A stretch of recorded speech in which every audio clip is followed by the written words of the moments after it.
Okay, welcome back. I had to finish this off a bit earlier yesterday than I planned to, so we're just going to continue reading our way through the new Unearthed Arcana rules that they have put out for One D&D. If you remember what I was talking about yesterday, One D&D is a wizard's attempt at basically the next edition of D&D, but instead of going with editions, the idea is they want to make sure everything is compatible with it, or at least everything from 5th edition is compatible with it, so that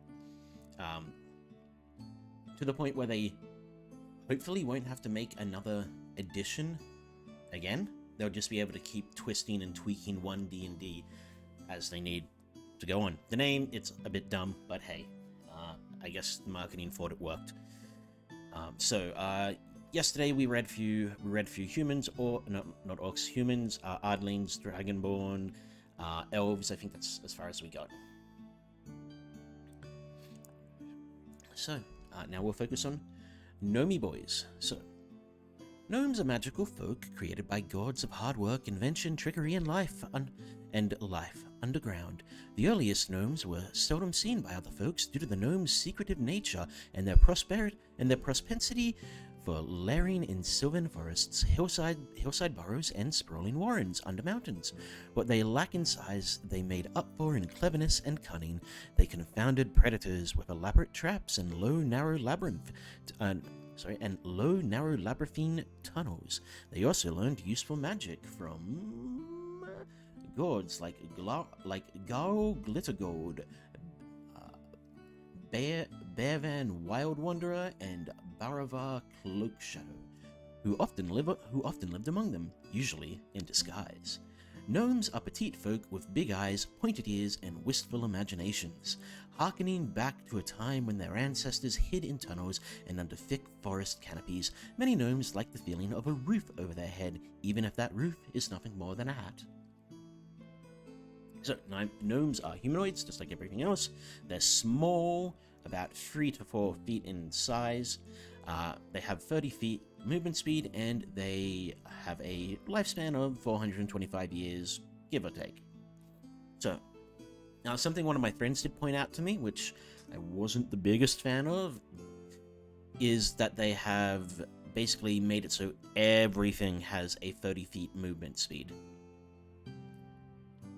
That's personally something I don't agree with. I do believe smaller creatures with stubbier legs should have a slightly lower walking speed, because, they have to work harder to get just as far, I guess. No, what I mean is, their legs don't have as big stride as someone, a leg that is only 1.5 feet long doesn't have as big a stride as a leg that's 3 feet long.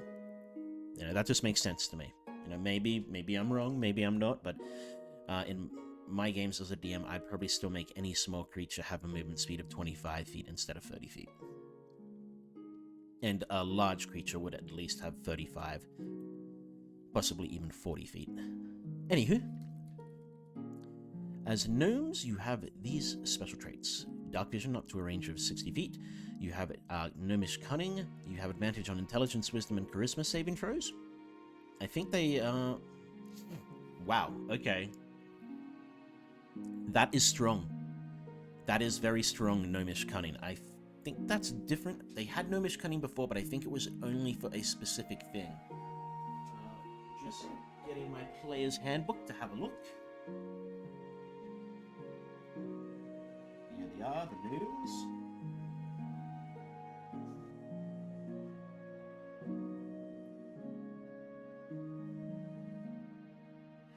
Okay, so... Okay, here we go. That's the big change. Gnomish Cunning before read, you had advantage on intelligence, wisdom, and charisma saving throws against magic.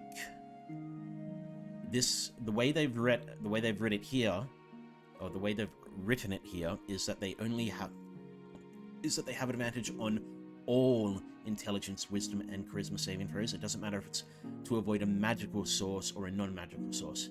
Now, that might have just been a typo. They may have just forgot to put the against magic on the end, or it might have been their plan. Me personally, when the survey comes out, that will be something I'll be noting down. Gnomish cunning, that it's just for all intelligence wisdom saves, not only intelligence wisdom saves against magical sources. Again, it might have been planned. That might be the way they want to go. But I feel giving them advantage on all intelligence, wisdom, and charisma saving throws is pretty powerful just for being your race. Anyway, you are part of the Gnomish lineage that grants you supernatural abilities. Choose a lineage from the Gnomish lineage tables: Forest Gnomes, the lineage of magic-filled forests, or Rock Gnomes, the lineage of primeval mountains. You gain the benefits of that lineage. Intelligence, wisdom, or charisma is your spellcasting ability for the spells you cast with that trait. Choose the ability when you select the lineage. So, as a forest gnome, you know the minor illusion cantrip. You can also cast Speak with Animals with this trait. You can cast it with the trait a number of times equal to your proficiency bonus, and you gain all expended uses when you finish a long rest. You can also use any spell slot you have to cast that spell. I'm pretty sure Speak with Animals is a level 1 spell, and that's why they just put any spell slot. But if it's not, actually, let's just double check.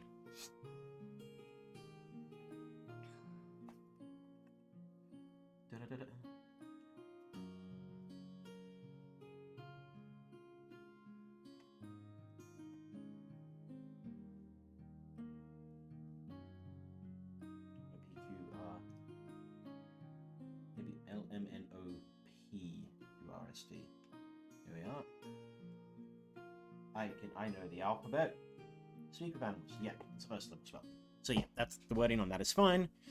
As a rock gnome, you know the mending and prestidigitation cantrips. In addition, you can spend 10 minutes casting Prestidigitation to create a tiny clockwork device, AC 5, HP 1, such as a toy, a fire starter, a music box. Casting the spell in this way consumes 10 gold pieces worth of raw materials, string, gears, and the like, which you provide during the casting. When you create a device, you determine its function by choosing one of the effects from Prestidigitation. The device produces that effect whenever you or another creature take a bonus action to touch a device and activate it.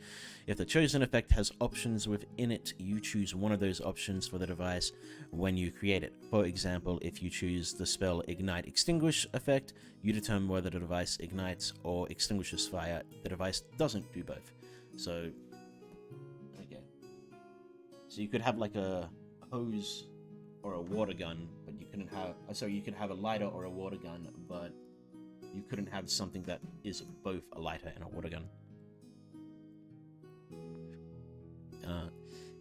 You can have 3 such devices in existence at a time, and each one dismantles itself 8 hours after its creation. You can also touch one of your devices and dismantle it. In an action, after the device is dismantled, the 10 gold pieces of material used to create it can be reclaimed. So if it's not broken by something, if it just falls apart because of time or you do it yourself, your DM may allow you to get your gold pieces back. But if someone breaks it, your DM may decide, well, part of the gold pieces worth of material inside of it was broken, so you only get some or none of it back, depending on DM's choice, of course. So that's pretty cool. I don't think there's anything particularly majorly different there. The spells, actually, I think the spells work slightly different. But no, that's cool. I don't mind that so far. Gnomes, past and present, are known to equate secrecy with safety, which is why gnome settlements are often tucked away or concealed by magical illusions. Forest gnomes, who have ancestral ties to the forest, they use their magic to befriend small forest animals and rely on them for news concerning their neighbors, be they malevolent or benign.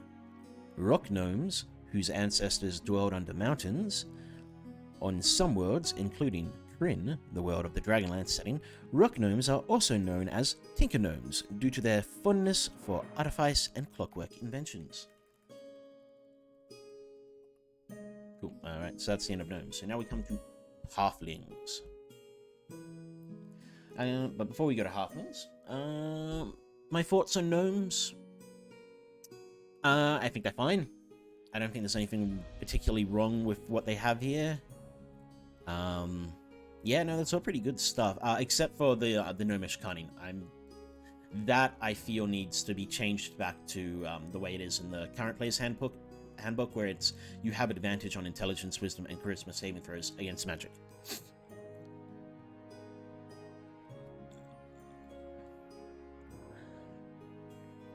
Halflings, cherished and guided by gods who value life, home, and hearth. Halflings gravitate towards bucolic havens where family and community help shape their lives. That said, many halflings are blessed, some might say cursed even, with a brave and adventurous spirit that leads them on journeys to discovery, affording them the chance to explore a bigger world and make new friends along the way. Their size, being not unlike that of a human child, helps them avoid unwanted entanglements and slip into and out of tight spaces. Anyone who has spent time around halflings, and particularly halfling adventurers, has likely witnessed the storied luck of the halfling in action.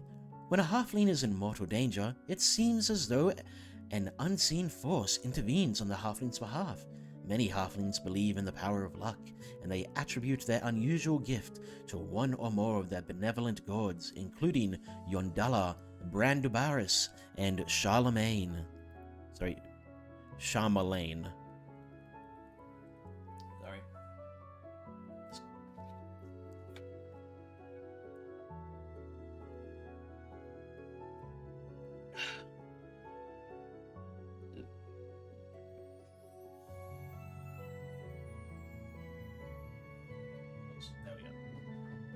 Okay, so halfling traits. Humanoid, small, about 2 to 3 feet, 30 foot movement speed, lifespan 150 years, assuming they're not killed. So, same basic deal for that stuff that I have with gnomes.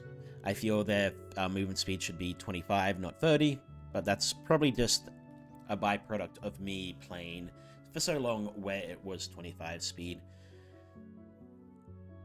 Newer people may not care, but I don't know, I feel it's them being shorter is just something that should be, show up in their movement. But anyway, so halflings, no more sub-races, just like humans and, humans. Humans are the only ones that don't have, humans and dwarves. But you have advantage on saving throws you make to avoid or end the frightened condition because you are brave. You are a brave little man. Or woman. Or other. You have halfling nimbleness. You can move through the space of any creature that is of a size larger than yours, but you can't stop there.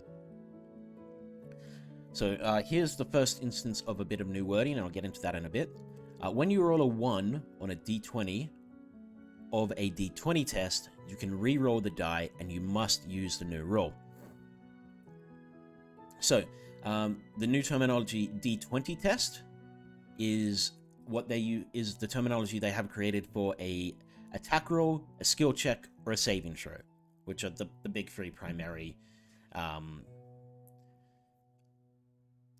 rolls that you make with a d20. I am going to look at luck as it was before, because I feel there is more change there.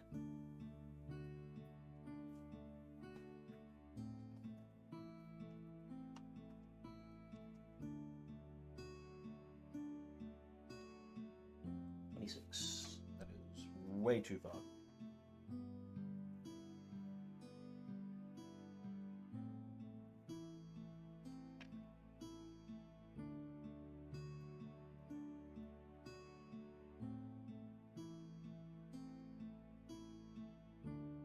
Halflings. So there's no longer stout or lightfoot. So they still have the natural stealthy or lightfoot. You have proficiency in the stealth skill, as opposed to you. You can attempt to hide when you are obscured only by a creature that is at least one size larger than you. So that's better. I feel natural stealthy is better because I feel people get a bit too into what you can and can't hide behind.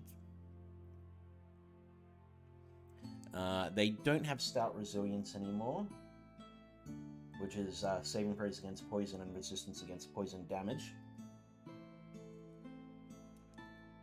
But lucky. Okay, so the wording for lucky is changed from what it is in the player's handbook, but the ability itself is still the exact same. In the player's handbook, as it currently is, it says when you roll a 1 on a d20 for an attack roll, ability check, or saving throw, you can re-roll the die and you must use the new roll. So yeah, it's the exact same thing, that they're just using the new terminology. On many worlds, halflings are walking, talking contradictions. Home, tradition, and pastoral pursuits collide with a God-given love of adventure and a knack for getting into and out of trouble. Halfling communities come in all varieties. For every sequestered halfling shire tucked away in some unspoiled corner of the world, there's a halfling crime syndicate like the Boromar clan on the world of Eberron, or a territorial mob of halflings like those found on the world of Athos. Some halfling settlers, particularly ones who prefer to live underground, are thought to have a little bit of dwarven blood coursing through their veins, and are sometimes called strongheart halflings or stouts. Nomadic halflings, as well as those who live among humans and other tall folk, are sometimes called lightfoot halflings or tall fellows. All those were the old sub races that they used to have. So, I don't think there's anything there that I really have anything to say again. So the way naturally stealthy worked before was it allowed you to hide behind larger creatures than you, which I feel you should be able to do anyway. I don't think you should need the ability to do that. I just think it should be a particularly difficult check, depending on what the creature is. Like, say, for example, you're a human, hiding behind another human-sized creature, that would be a very difficult check. Even if, like, you were hiding behind an orc, but hiding behind an ogre or a giant, depending on the giant, of course, like a stone giant, which doesn't tend to wear clothes, but is very big, but has like slender legs, that would probably be pretty hard to hide behind. But like, say, a cloud giant that is also very big, but tends to wear dresses or gowns, or robes. Dresses, gowns, or robes. Robes was the word I was looking for. I feel that would be a bit easy to hide behind, as long as you're not hiding from the giant. So for stuff like that, I don't think you need an ability that allows you to do that. Just having an ability that gives you an proficiency in the stealth skill is a better one, in my opinion. Alright, so now we have orcs. Orcs trace their creation to Grumash, the one-eyed god, an unstoppable warrior and powerful leader. Grumsh armed his children with certain gifts to help them thrive on worlds beset by monsters. Even when they turn their devotion to other gods, orcs retain the gifts that the one-eyed god bestowed upon them: might, endurance, determination, and the ability to see in the dark. Orcs, on average, tall and broad. They have great grey skin, ears that are small and slightly pointed, and prominent lower canines that resemble small tusks. Young orcs are often told about their ancestors' ancient conflict with elves in the forest, dwarves under mountains, and invaders from evil planes of existence. Inspired by those tales, young orcs often wonder where Grumps will call on them to match the heroic deeds of their ancestors, and if they will prove worthy of the one-eyed god's grace. My only real issue with this, and it's my issue with something that Wizards has been trying to do for the longest time. They're making orcs seem more heroic than they always have been. And that's fine. I don't particularly have a major issue with that, but... Oh, that's a lie. I have a bit of an issue with that. I don't know. This is orcs have always, to me, have always been seen as one of the easy to use races for when you want like a small town or village to be besieged by something in early game campaigns. And you have other creatures like kobolds, goblins,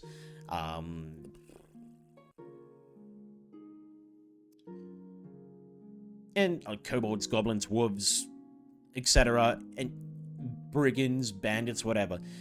They're just your easy-to-use, low-level creatures for the start of campaigns. But this is making them sound far more heroic than they actually are, and it also is making Grumsh sound far more heroic than he is. I believe he is an evil god, if memory serves. Just checking.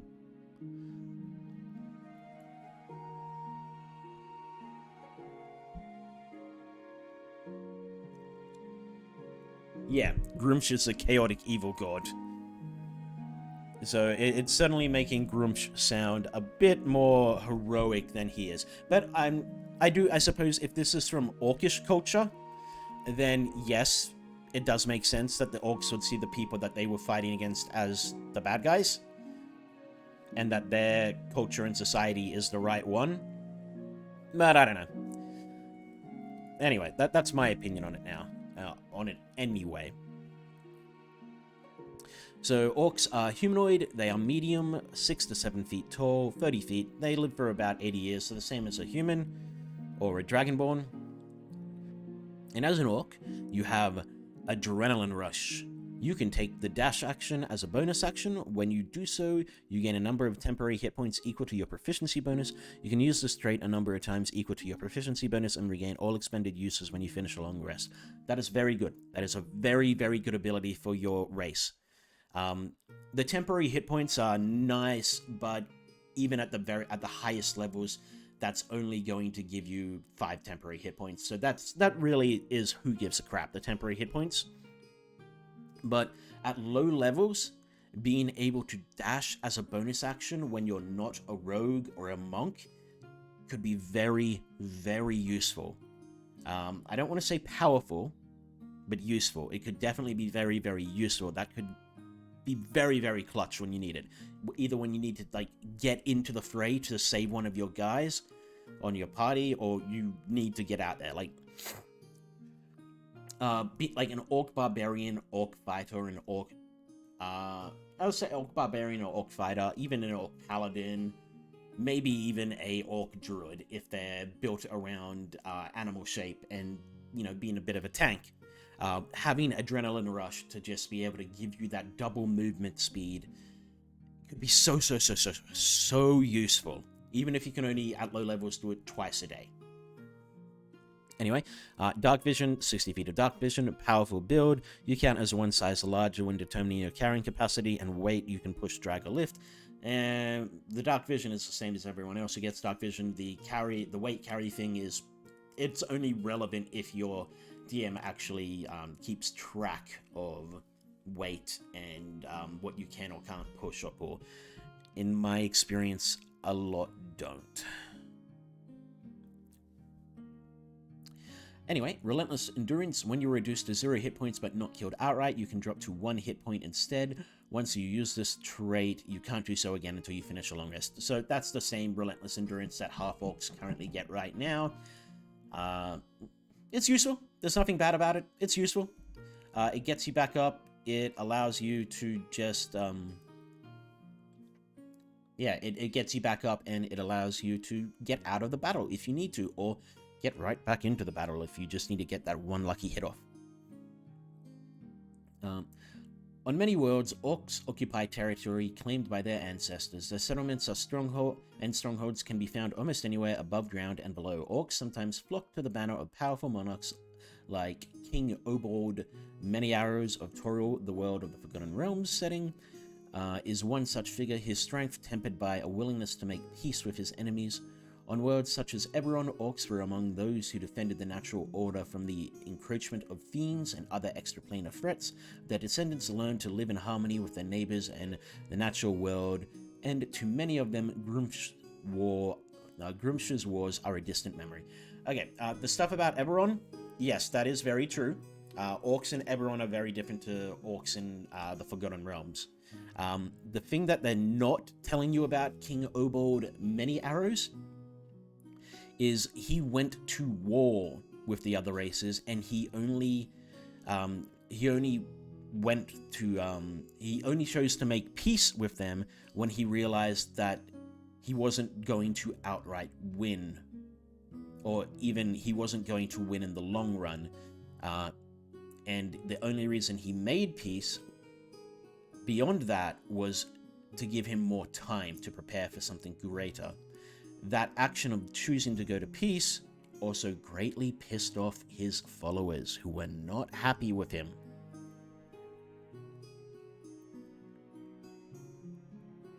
So, whilst I'm not saying what they've put here is wrong, it was a very intelligent move by Many Arrows. It just wasn't the heroic image that they're posting here.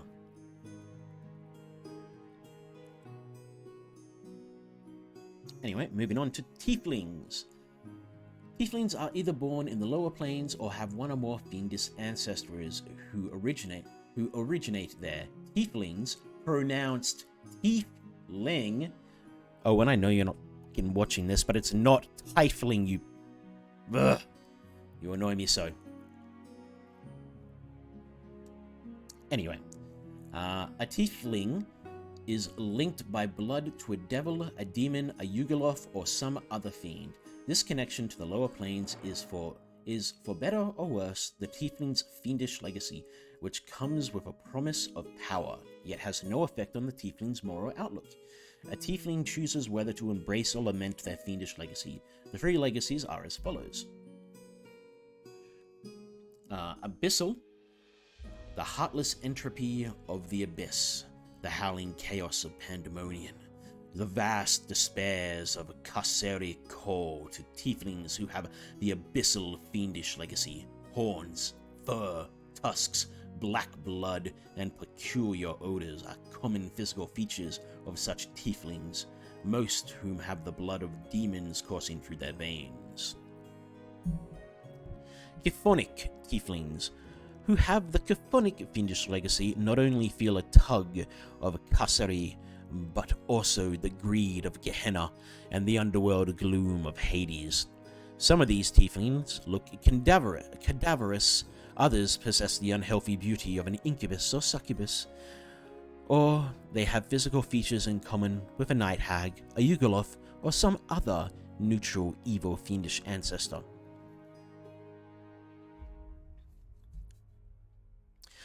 The infernal fiendish legacy binds tieflings by blood not only to Gehenna, but also the raging battlefields of Acheron and the diabolical nine hells. Horns, spines, tails, golden eyes, and a faint odor of sulfur or smoke are common physical features of such tieflings, most of whom trace their ancestry to devils. So, I like this change to the descriptions of tieflings. There was really no reason you couldn't have your tiefling have an ancestry to a demon, a Yugoloth, a demon or a Yugoloth or any other such fiend instead of a devil. But the way they make it in the standard player's handbook is your tiefling is more often than not, if not always, related to a devil, not a demon or a Yugoloth or a hag. Some hags are fiends, like the night hag, that's a fiend, unlike the other hags, which are mostly fae. But yeah. So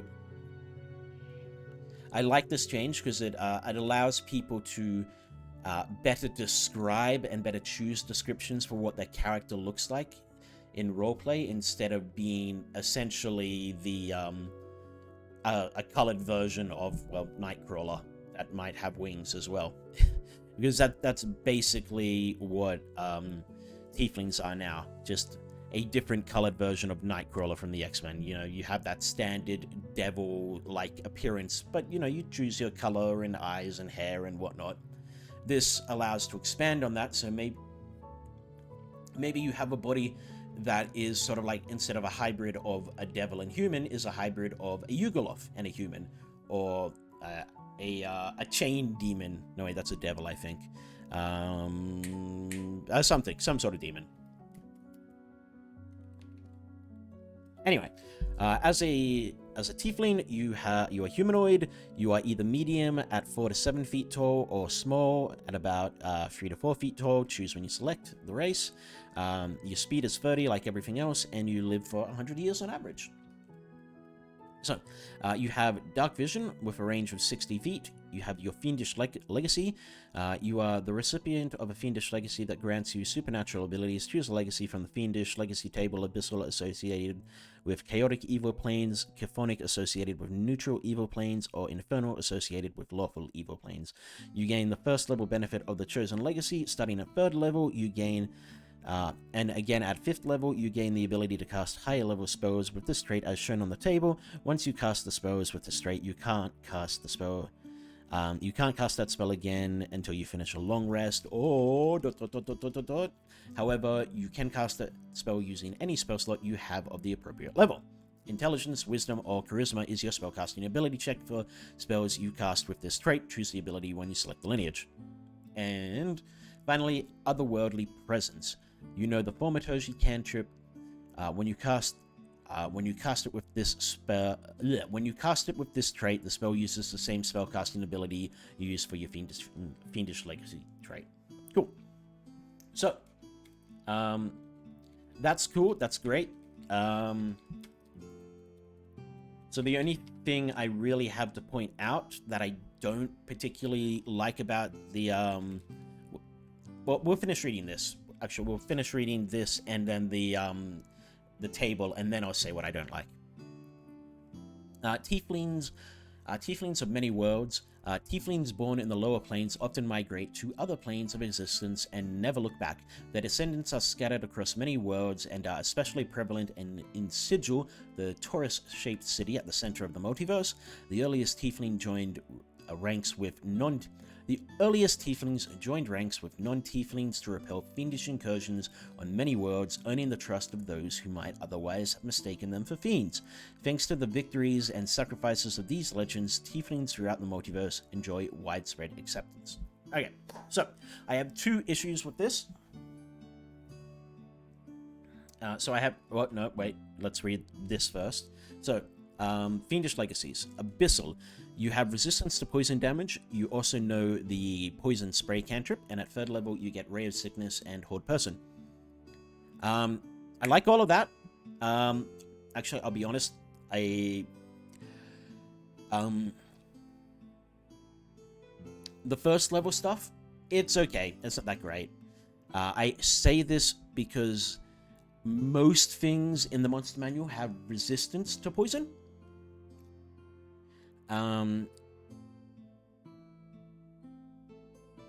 And that on the same brand, there aren't a lot of things that actually do poison damage. Ray of Sickness is actually necrotic damage, and Horde Person is just a good spell. There's nothing wrong with that. Chthonic, you have resistance to necrotic damage. You also know Chill Touch, and at 3rd level you get False Life and Ray of Enfeeblement. Nothing negative to say about this at all, really. Except for necrotic damage doesn't come up that often. Unless you're fighting spellcasters. Like, if you're fighting a lich or something, just being immune to necrotic damage could be very useful. But for like low-level stuff, necrotic damage is a big who cares. Chill Touch, that is a fantastic cantrip. It doesn't do a lot of damage, but it does, if memory serves, reduce movement speed. Let me just check.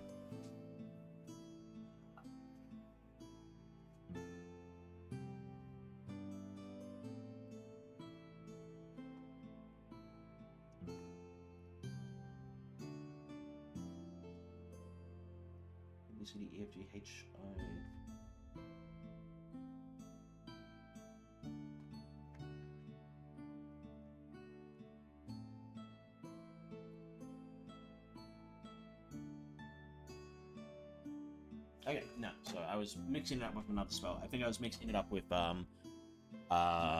Ray of Frost. So yeah, Chill Touch is 1d8 damage, and the creature that got hit by it can't regain health until the start of your next turn, I believe it is. False Life, that's a pretty solid spell. It just gives temporary hit points. There's nothing wrong with it. It's a fairly good low-level spell. And Ray of Enfeeblement is the same. It's more of a... It's not I wouldn't say it's the greatest spell in the world, but it has its uses. It definitely has its uses. Infernal, you have resistance to fire damage. You also know the Firebolt cantrip. Resistance to fire damage is pretty decent. There are a lot of things in the monster manual that have some sort of fire damage, especially devils and dragons and what have you. Firebolt, it's a solid cantrip. There's nothing wrong with it. It's just a long shot 1d10 damage. Hellish Rebuke. Okay, so the Infernal Tieflings are basically the standard Player's Handbook Tieflings. They get Firebolt, Hellish Rebuke, and Darkness. None of those spells are particularly bad, and I wouldn't say they're broken or super amazing, but they all have their uses. And I'd say that for probably everything on there except for Poison Spray. I think Poison Spray is probably the weakest of the cantrips they give out, but in terms of the 3rd level and 5th level stuff, I think that's all pretty solid. But onto what I don't like about this. So, first of all, the thing I don't like in the Fiendish Legacy is Abyssal associated with Chaotic Evil Planes, Chthonic associated with Neutral, and Infernal associated with Lawful. So the reason I don't like this is because it will make players, particularly new players, think that if you're playing a Tiefling, you have to be evil. I have to sneeze.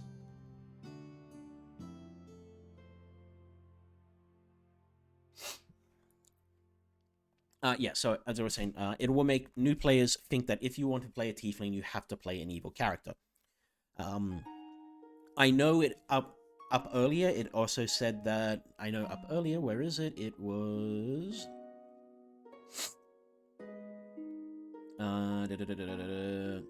Yeah, which comes with the Promise of Power, yet no effect on the Tiefling's moral. I know it says that, but it...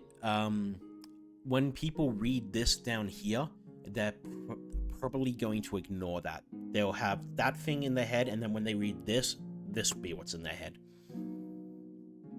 The, associated with evil, and evil, which will make them think they have to be evil themselves. Which they don't. Tieflings can be of any alignment. That being said, I do think the alignment square or table or whatever you want to call it, I personally don't think it's worth using in too great detail. I like it as a sort of... I personally use it when I'm playing, and I tell my players to use it, like, in two ways. So for me, lawful to chaotic comes under the scale of law of the city, or law of the people, is lawful. So basically whatever city, town, village you grew up in, whatever laws they have there, those are the laws that you will generally follow. Even if you're not in that city, town, village, whatever. Whereas chaotic being law of the land, the only laws that you care about are the ones you make up for yourself. Or more specifically, no, that wasn't work. The only laws, survival of the fittest, basically. And for me, good to evil is good is selfless, which means you're more willing to put yourself in danger simply to help someone else, or you won't help someone else because it will have a greater result for more people than that single person later on. Either way, your thoughts and actions are derived from helping people, whether that be one person or many people. That decision is up to you.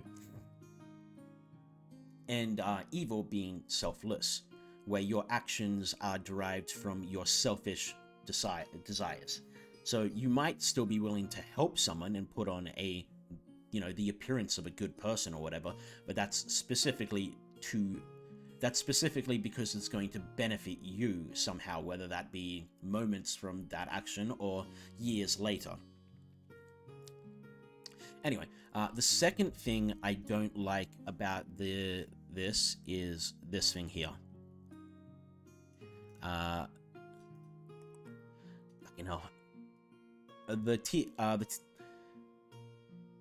The earliest tiefling joined the ranks of non-tiefling to repel fiendish incursions on many worlds, earning the trust of those who might otherwise have mistaken them for fiends. Thanks to the victories and sacrifices to these legends, tieflings throughout the multiverse enjoy widespread acceptance. The reason I don't like this is because basically it's because of that widespread acceptance. People may not like the idea of racism, sexism, etc. in their games of Dungeons and Dragons, and that's perfectly fine. If your table doesn't want it in there, it shouldn't be in there. But I feel outright saying that tieflings have widespread acceptance takes away a potential role-playing opportunity that could come up, where a tiefling in a small village or even a small city who is hated or treated poorly just because of what they look, they may have the chance to either get revenge on these people later on, or show them that, that they were worth their respect and acceptance, or earn their respect and acceptance. That's my only real issue with it. The fact, my issue with making it so that everything is accepted is primarily it takes away role-playing options.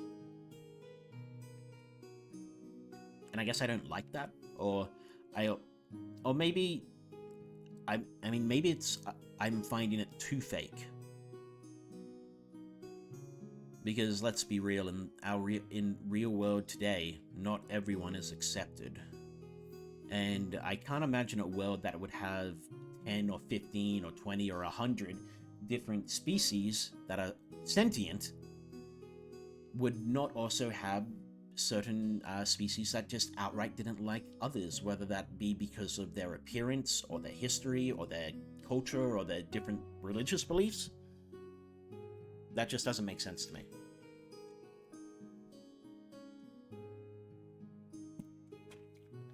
Well, that is a whole other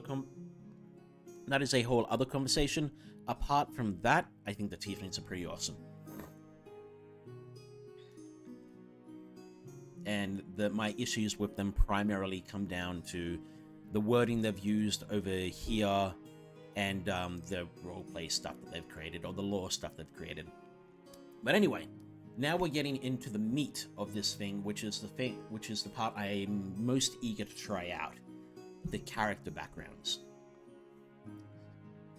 Your character's background is a collection of characteristics that represent the place and occupation that were most formative for the character before they embarked on a life of adventure. When you choose a background, you have 3 options. Build a background by using the rules in the Build Your Background section. Select a pre-made background from the Sample Backgrounds section. Select a pre-made background from the Sample Backgrounds section, and then customize it with rules in the Build Your Background section. No matter which background you choose, consider these questions from your character's viewpoints. How does your background influence your current worldview? Do you embrace or reject your background? Did you form any relationships during your background that endure today? This idea that they're really pushing background to the forefront of your character is something to the forefront of your character's backstory is something I'm really all for. And not just to your backstory, they're also pushing it to the forefront of your just your character's creation. So right now, as things stand now, when you create a level 1 character, the big things that really matter to you, or at least from my experience anyway, are your class and your race. That's where you get most of your stuff. Your race gives you your hit dice, it gives you special abilities, it gives you your stat increases, excuse me, languages, and some proficiencies sometimes. And when your class gives you other stuff, your class will get it. It gives you proficiencies. Actually, I said race gives you a hit dice. It does not. That was a mistake. Class gives you your hit dice. It gives you proficiencies, weapons you can use, skills and abilities. And yeah, so right now, those are the two main things people look at when they are creating a first level character: race, class. Background is also something you select when you make a new character, whether it be level 1, level 5, level 20. But your background is such a footnote right now. It rarely comes up, if ever. Your background will usually give you a bit of starting gold, a little bit of... it usually gives you some starting gold, usually about 10 gold pieces, a few items, 2 proficiencies, and a language. Some give you more, others give you less. But that's it. It's really footnote. The languages could be very useful depending on the campaign you're playing in, but it could also be completely useless. Backgrounds also give you an ability, but those abilities rarely, if ever, come up. And backgrounds can also be used to determine your character's flaws, beliefs, the 4 things that they have on the character sheet that no one ever pays attention to. Ideal, bond, flaw, and the 4th one that I can't remember. No one ever pays attention to them. But what they're doing here is they're pushing background to the forefront so that your race is important to your choice, your class is important to you. So the race, class, and background are all important to how you make your character, because you still get the same benefits from your race that you already did, minus the ability score increase. You still get the benefits that your class would give you, and now your background is also giving you benefits, plus a stat increase. So we'll just keep reading before I go a bit further. So, your background is giving you a stat increase, some items, starting gold, languages, and a feat. What they are now calling a level 1 feat, and they'll come up later, and I'll get to my opinions on those when we get there. But the fact that your background now gives you a feat, and a feat and your stat increase makes it so much more important to players. People will say they're not going to look at like the mechanics behind the stat increase that a race or now a background will give you, but it will always be there. People will always think about it, whether they go, okay, yep, let's do that, or no. And right, we'll just leave it there, and we'll come back to some of my thoughts on that later. So, build your background. Using the rules here, you can build a background from scratch or customize a pre-made background, focusing on details related to the backstory you have in mind for your character. When you build a background, your character gains the features in the background features section below. As you make choices for those features, think about your character's past. Where did they spend most of their time? What did they do for a living? What capabilities and possessions did they acquire? What languages did they learn from their family, associates, or studies? How did their past affect their ability scores?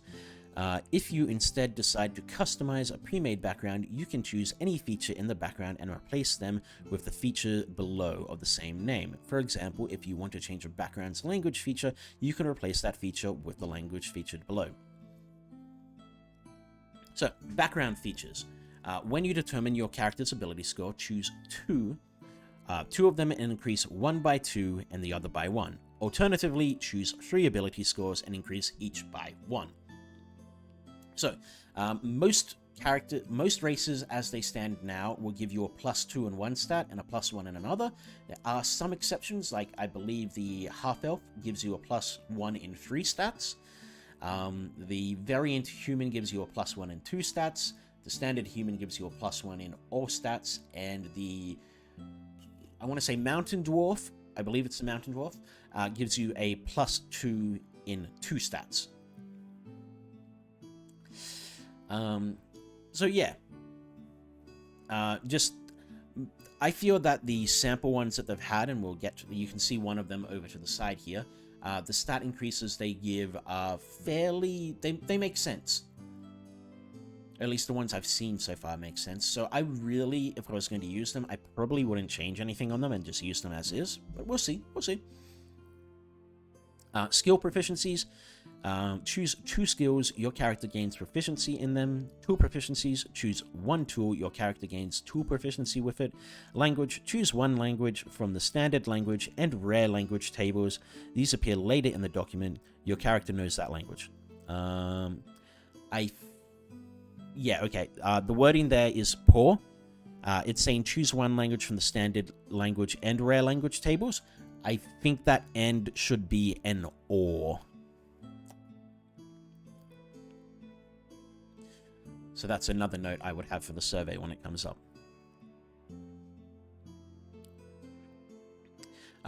So basically it's saying your background has a lot of... your background now has a big impact on your character. A bigger impact on your character than it used to. And it still works pretty much the same way, except now it gives you your ability score increase instead of your race. And being able to tweak how they work is useful. Making it so that you can just go, all right, I want, like, let's say, for example, I wanted to be an alkalite, but for some reason, I didn't want a +2 to my wisdom and intelligence. Let's say I'm playing a paladin, and I want to be an alkalite. I want to keep everything the same. But I want my my +2 to be my charisma and my +1 to be my strength. For whatever reason. Because I'm playing a paladin. But beyond that, everything else there, I want the same. So, I can now do that. I mean, realistically, I could do that before, but I don't like the way Tasha's does it. I don't know, it just doesn't feel right to me. And this does, however, feel a bit more right to me. But anyway, let's keep reading. Feat, choose 1 first level feat, your character gains that feat. Equipment, your character gains 50 gold pieces to spend on starting equipment. The character keeps any unspent gold as spare coins. So, I could just go, alright, I have 50 gold. I'm not going to buy anything. I just want 50 gold. You could do that. You wouldn't have any starting items, but you could do that. Okay, so ability scores increases from elsewhere. Since 2014, characters have received ability score increases from several sources, either from a race that has the ability score increased trait, or from ability score rules in Tasha's Cauldron of Everything, Monsters of the Multiverse, and other books. If you make a character using one of those order sources and get ability score increases from it, the character doesn't also get ability score increase from backgrounds, unless you forego the order ability score increases to gain the increases from the background rules. So that's just a note that says, when you take an ability score increase from one source, you don't get the ability score increases from other sources. So, for example, if I took the race ability scores from the player's handbook, I would not get the background ability score increases from these new rules. So here are the sample backgrounds, and this stuff, I like a lot of it. Here is a collection of sample backgrounds that you can choose from when making a character. These backgrounds were built using the rules in the Build Your Background section, and each of them contains story-oriented details that are meant to inspire you as you think of your character backstory. That are meant to inspire you as you think of your character's backstory. The feat mentioned in the background appear later in this document, and we'll get to those when we get there. Okay, so Alkalite, as I said before, you get a +2 to Wisdom and a +1 to Intelligence. As a Alkalite, someone who generally, as an Alkalite, which is someone who generally studies religion, that makes sense. Wisdom is usually the spell that, the stat that has to do with religion. Usually, not always. I mean, the religion skill check is int based, but when I say this is a stat that has to do with religion, what I meant was wisdom is the stat that clerics use. Intelligence, yeah, you're a scholar, so having a +1 to intelligence makes sense. Skills proficiencies are religion and insight. Insight is a wisdom-based skill, and religion is an intellect-based skill, so it makes sense that you get both of those. You get the calligraphy skill, the calligraphy supplies proficiency. Again, that makes sense. As a scholar, you'd probably do a lot of writing, and you also understand the celestial language, which, again, makes sense, because you spend a lot of time surrounding yourself with things of a celestial nature. Depending, like, if you're an Alkalite of a more lower plane god, or an Alkalite of a demon or a devil, I think it's perfectly okay to swap out the celestial for infernal or abyssal.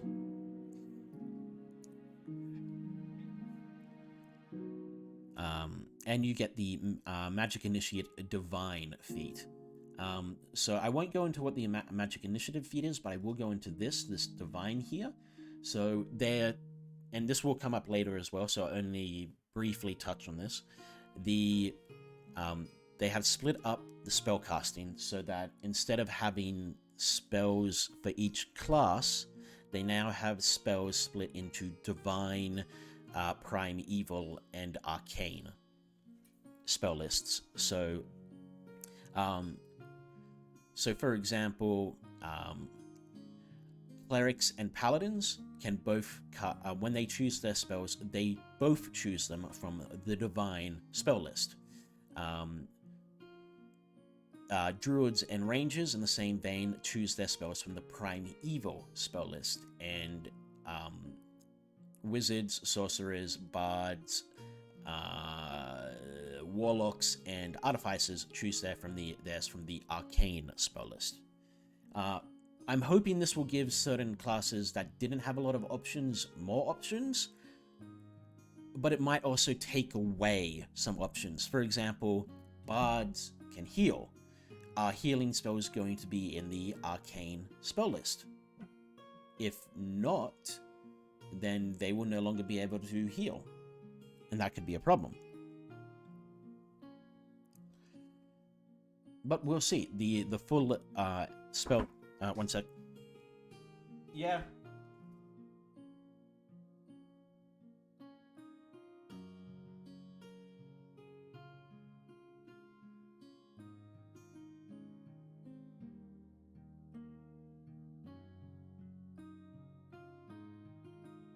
Sorry, my brother called me.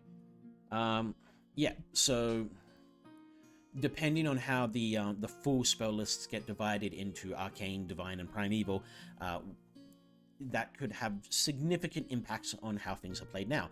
Of course, people will always have the options to just keep, if they don't like the changes, to keep using the spell lists that currently exist. That's the way they have... that's one of the big things that One D&D is supposed to be, that if you don't like these new changes, you can just still use the old stuff. Or your own homebrew stuff. But anyway, you devoted yourself to service in a temple, either nestled in a town or secluded in a sacred grove. There you performed hallowed rites in honor of a god or pantheon. You served under a priest and studied religion. Thanks to your priest's instructions and your own devotion, you also learned how to channel a modicum of divine power in service to your place of worship and the people who prayed there. So that's standard Alkalite stuff. Again, you can twist and tweak that paragraph so that it's more to your worship is more towards a evil or an evil deity than a good one. That would be fairly easy. And you'll start with the following equipment. a prayer book, a calligrapher's supplies, a holy symbol, 10 sheets of parchment, a robe, and 3 gold pieces. So, you're not exactly rich. Okay. Artisans.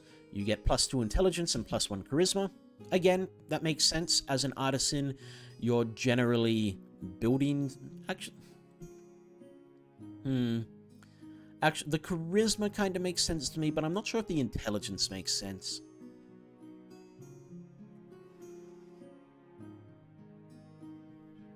Yeah, I'm not sure if the intelligence makes sense. In a way, it kind of does. I mean, you're making stuff, which means you have to be intelligent to build things, and to sell the stuff you're making, you have to have a certain level of charisma to be good at that. So in a way, it makes sense, but I don't know. Charisma, I feel, should be on there, but maybe it shouldn't be intelligence, but I don't know what else it would be. So I guess it makes sense. Anyway, skill proficiencies, investigation, and persuasion. Again, same as before. Investigation is a intellect-based skill, and intelligence-based skill, and persuasion is a charisma-based skill. So yeah, you get the artisan's tool proficiency, 1 artisan tool of your choice. I mean, it makes sense. You're an artisan.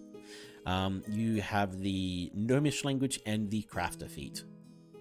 You began mopping floors and scrubbing counters in an artisan's workshop for a few coppers per day. As soon as you were strong enough to carry a bucket, when you were finally old enough to apprentice, you learned how to create basic crafts of your own, as well as how to sweet-talk the occasional demanding customer. As part of your studies, you picked up Gnomish, the tongue from which so many of the artisan terms of art are derived. Okay, so that's the lore they're having for that. Which, with the lore, the stats and language kind of make sense. So, you have an abacus, you have your artisan's tools, the particular one you chose to be proficient in, a merchant scale, 2 pouches, traveler's clothes, and since you didn't seem to spend a lot of money to get all of that, you still have 25 gold pieces.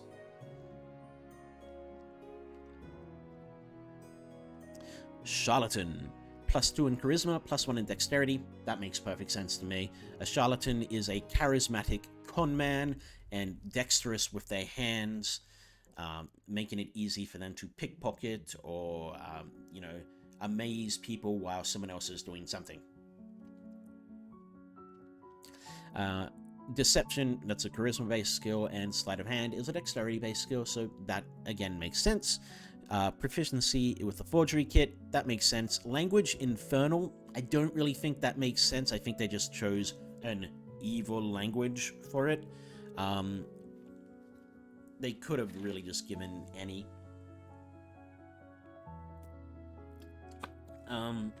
No. They should have given them Thieves' Cant, but I feel they didn't give them Thieves' Cant because they gave the criminal Thieves' Cant. But yeah, I don't think Infernal fits for a charlatan. I think they just wanted it to be slightly different to the criminal. Anywho. Soon after you were old enough to order an ale, you already had a favorite stool in every tavern within 10 miles of where you were born. As you traveled the circuit from public house to watering hole, you learned to prey on the unfortunate who were in the market for a accompanying lie or two, perhaps a sham potion or a forged treasure map. You are fluent in Infernal, the ancient language of deception. Again, I don't think that makes sense. I get what they're going for, the whole deal with the devil thing, but it doesn't really make sense. Anyway, you have spent the majority of your money on some costumes, some fine clothes, and a forgery kit. Criminals, +2 to dex, +1 to intelligence. Again, that makes pretty perfect sense to me. A criminal that has actually escaped prison or hasn't been caught yet is probably someone who's at least moderately intelligent. I feel if you wanted to play this as like the dumb muscle type of criminal, you could keep everything the same and swap the... basically, the only thing you'd change would be... you change it to strength, and I would change that intelligence to strength, and change either sleight of hand or stealth, your choice, into athletics. No, yeah, I'd change the dexterity to strength, sorry, and I would change sleight of hand to athletics, and I'm not sure what I would change, and I'd probably keep stealth as is. But anyway, so +2 to dexterity, +1 to intelligence. The skill proficiencies you get is sleight of hand and stealth. So this is the first time they've had one that didn't have the 2 proficiencies you got, didn't come from the 2 ability score increases you had. By that I mean sleight of hand and stealth are both dex-based skills. Unlike up here with Charlatan, where charisma is... deception is charisma and sleight of hand is dexterity. But again, both of those make sense for a criminal, to me at least anyway. You are proficient with the thieves' tools. Again, that makes sense. You used it to escape, whatever. You have the Thieves' Cant language and the Feat alert. Now, the Thieves' Cant language used to be only learnable by rogues. You couldn't get it in other ways unless your DM allowed it, like if you took the time to learn it, or you could convince them you should know it. But yeah, it used to only be on rogues, which made it pretty useful. Ow. Made it pretty useful as a DM's tool if there's a rogue in the party, or even if there isn't. Sorry, just stretching my back out a bit. Anyway. You learn to earn coin in dark alleyways, cutting purses, or burgling shops. Perhaps you were part of a small gang of like-minded wrongdoers who looked out for each other, or maybe you were a lone wolf fending for yourself against the local thieves guild and older, more fearsome lawbreakers. That's pretty decent lore. I mean, there's a lot of roleplay options in there. So you start with a crowbar, thieves' tool, 2 daggers, traveler's clothes, 2 pouches, and 16 gold pieces. I have nothing wrong with those equipment. I think that's pretty useful. Cultists. This cultists are basically their evil version of alkalites. +2 in intelligence, +1 in charisma. I think that's actually the same as what the alkalite got. Yep. No, it's not the same. You get skill proficiencies in Arcana and Religion, just like with the criminal. Both of those are intellect-based. One, Arcana is intellect, Religion is intellect. There's no charisma one there. I would argue that you could probably swap one of those over for Deception. You get the proficiency in the Disguise Kit. Makes sense. You've got to keep your day-to-day activities. You gotta keep your, the day-to-day stuff that you do away from your cultist activities. You can't let people know that you're actually a cult leader or a cultist. You're just, the local butcher. Language Abyssal.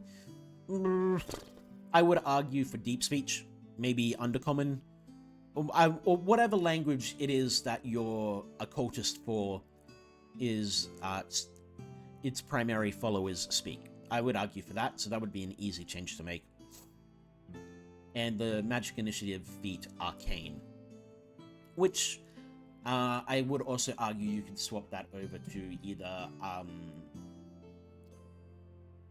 Divine or Primeval, depending on whatever you're a cultist to. You scarcely recall what drove you into the service of otherworldly beings. Those memories were blotted out long ago by recurring dreams of midnight gatherings around the obsidian pillar in the glade. By the light of each waning moon, the Hierophant instructed you in the being's creed and the rudiments of the arcane arts. When you came of age, you were ordered to blend in among the non-believers and await whatever mission the Great One has in store for you.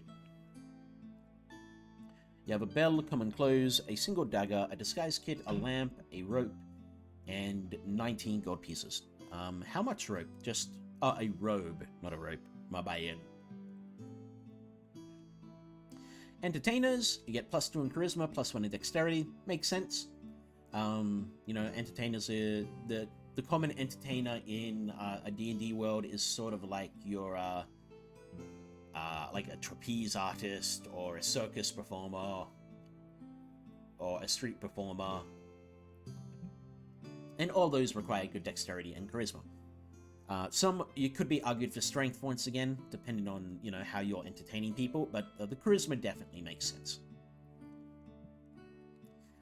Skill proficiencies, acrobatics and performance. Well, acrobatics is dexterity and performance is charisma. Again, that makes sense. If I argued for strength, I would swap acrobatics for athletics. Musical instrument of your choice and the language of Elvish. I feel again that the language Elvish once again feels like they just went, just pick something. Yeah, that makes sense. And you get the musician feat, which with the musical instrument, that fits. You spent much of your youth following roving fairs and carnivals, performing odd jobs for musicians and acrobats in exchange for lessons. You may have learned how to walk a tightrope, how to double pick a lute, or how to recite Elvish poetry with the impeccable trills of an elf poet. To this day, you thrive on applause and long for the stage. You get 2 costumes, 1 musical instrument, the one you are proficient in, perfume, a steel mirror, traveler's clothes, and 8 gold pieces. A steel mirror can be a very useful item to start off with. Especially if you end up fighting something like basilisks, which are a low-level creature that can petrify with their sight. So if you can make them look at themselves, or if you can see them through a mirror, it could really save your life. Farmer. So for some reason, when I saw this one, it really stuck with me. I don't know why. It's just so normal, I guess. Anyway, so a farmer, you get +2 in constitution, +1 in wisdom. That makes sense to me. Farmers, they're taking care of a lot of animals. They're working long, hard days. As a farmer, especially a medieval farmer that doesn't have things like tractors, you're doing all your work by hand. I feel that you could easily argue strength as a stat this could increase, but only if you really wanted to. Constitution and wisdom makes sense to me. Animal handling and nature also makes sense to me. As I said, you're working with animals a lot and you're working on the land, which is nature. And there are no constitution skill checks. So, yeah, that makes sense. Carpenter's tools and the halfling language and the tough feat. Again, the halfling language kind of feels also like they just went, all right, let's pick something. Yeah, halfling, that makes sense. Because halflings aren't the only races in the world that have farms. More or less every D&D race that has a city or a village has a farm somewhere. How else are they going to get their food? Anyway, the tough feat does make sense, though. You grew up close to the land, years tending animals and cultivating the earth rewarded you with patience and good health. You have a keen appreciation for nature's bounty alongside a healthy respect for nature's wrath. Like many farmers, you made frequent use of the agriculture almanacs produced by the greatest halfling farmers. That's why they put it there. Nah, that really feels like they just went, we need a language, put it in there. So, yeah.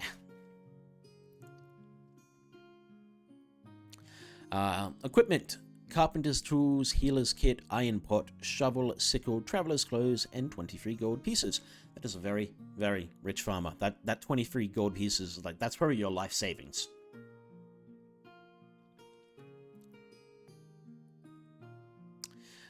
Gladiator, +2 to strength and charisma. For a gladiator, that makes sense. A gladiator is, generally speaking, a strong person, and they know how to work the crowd because they are in some ways a performer, an entertainer. Again, like some of the other ones, you could easily argue for dexterity instead of strength if you were not a strength-based fighter, or even or whatever your spellcasting stat is. You could also argue for that if you're a gladiator that focused on that. And you would just swap out athletics for acrobatics if you went dex, or one of the other, like, or wisdom or religion if you were a cleric or something like that. The smith's tools, the orc language, and the savage attacker. Again, I understand where they're coming from for orcs. They do often become it's very easy to see an orc as a gladiator, but again, it just strikes me as we needed a language, which is why we needed a language to give them, which is why I don't really like that they took the language feature away from all the races. Giving specific languages to specific backgrounds, like a lot of them right now, I feel like a lot of them are just like, we need a language, put a language. I know the option there is there to just go, all right, yeah, no, that doesn't make sense to me, so I'm just going to pick another one that does. But yeah. Like, giving every race at least their own individual languages, like, elves knowing Elvish, dwarves knowing Dwarvish, orcs knowing Orcish, that makes sense to me. I mean, yes, as was pointed out to me, that some races are not born and raised with their own people, but just the same as you could change that in the race, just the same as that you could change the language here in these backgrounds, you could also just change it in the race. I think, honestly, they should have just kept it the way it currently is for the languages, where race gives you your race's natural language, or the language that most makes sense for your race's natural language, and your background just gives you one more, usually of your choice.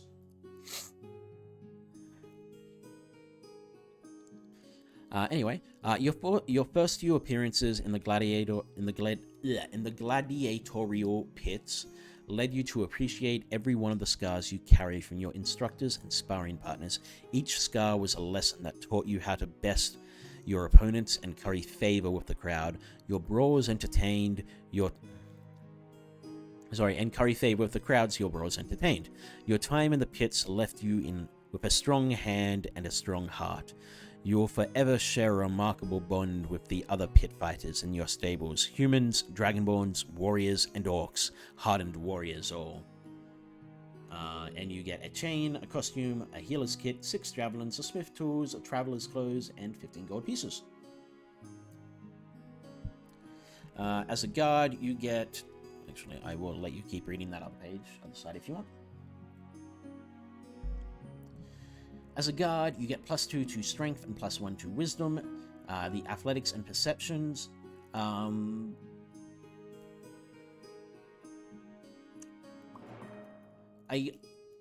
An argument could be made for dexterity instead of strength, but yeah, an argument could be made for it. And then in the same vein, instead of athletics, you just have acrobatics. Athletics and perception, that makes sense. Gaming set, one of your choice. Again, that makes sense. Being a guard can be a very boring job. You need to entertain yourself somehow. Language, Dwarvish. Again, it doesn't really fit. I mean, what if no dwarves come to your city? Why do you have Dwarvish? Or what if only dwarves only rarely come to the place you're guarding? It just doesn't make sense. The alert feat does. So I'm just going to ignore the languages to me if it doesn't make sense. Your feet begin to ache when you remember the countless hours you spent at your post in the tower. You are trained to keep one eye outside the wall, watching for marauders sweeping from the nearby forest, and your other eye inside the wall, searching for cut purses and troublemakers. At the end of each shift, you bunked in the mayor's barracks alongside your fellow sentries and the dwarven smiths who kept your armor snug and your weapons sharp. But again, what if there were no dwarves around?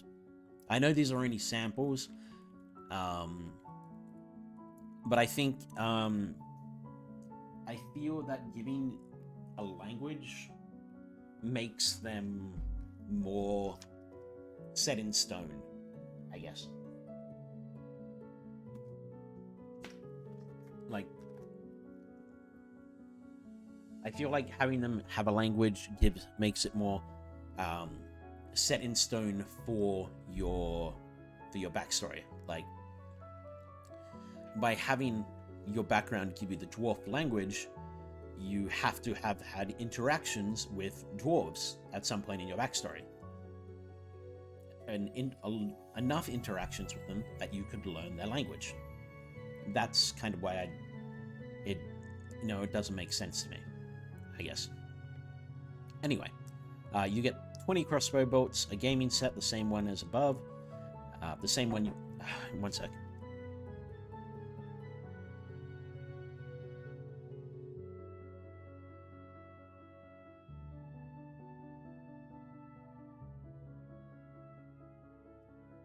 Sorry about that.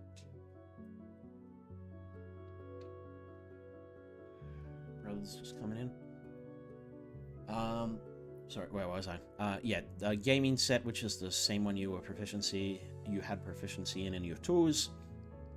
A hooded lantern, a light crossbow, manacles, quiver for your crossbow bolts, I guess. I think instead of a quiver, that should be a box or something. Anyway, spear, traveler's clothes, and 12 gold pieces. Yeah, that makes sense for a guard for the most part. Can't really think of anything in there where I go, no, they definitely shouldn't have that. Guide, +2 wisdom, +1 dexterity. Yeah, that makes sense. As a guide, you know your way around your town, or whatever it is you're guiding people through, whether it be a city, a forest, a mountain, a town. You know it, so you know the ins and outs, where you can and can't stand. So yeah, having wisdom and dexterity, stealth and survival makes sense. Cartographer's tools. If you are a guide for like a forest or a mountain range, then yes, that makes sense. Again, language, giant, it's exact same as all the other things I've had. It just feels like they pulled it out because they needed something. Magic initiative primal. If you're a guide for the outdoors, then yes, that makes perfect sense. If you're a guide for the cities, not so much. You came of age in the outdoors, far from settled land, your home anywhere you choose to unfurl your bedroll. There are wonders on the frontier, strange monsters, pristine forests, and streams, overgrown ruins of great halls, once trod by giants, and you learn to fend for yourself as you explored them. From time to time, you traveled with a pair of friendly druids who were kind enough to instruct you in the fundamentals of channeling the magics of the wild. You start with 20 arrows, a bedroll, cartographer's tools, fishing tackle, quiver, a short bow, a tent, traveler's clothes, and 2 gold pieces. So you've spent the majority of your money on useful things to travel with. I think if it's not on here, I really think they should change like guide to far traveler or sage. I think with that name it makes more sense.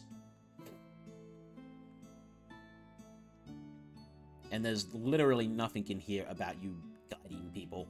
So I think far traveler makes much more sense for a name than guide. Hermit, wisdom, and constitution as your ability scores. I feel that should be wisdom and intelligence, if I'm being honest.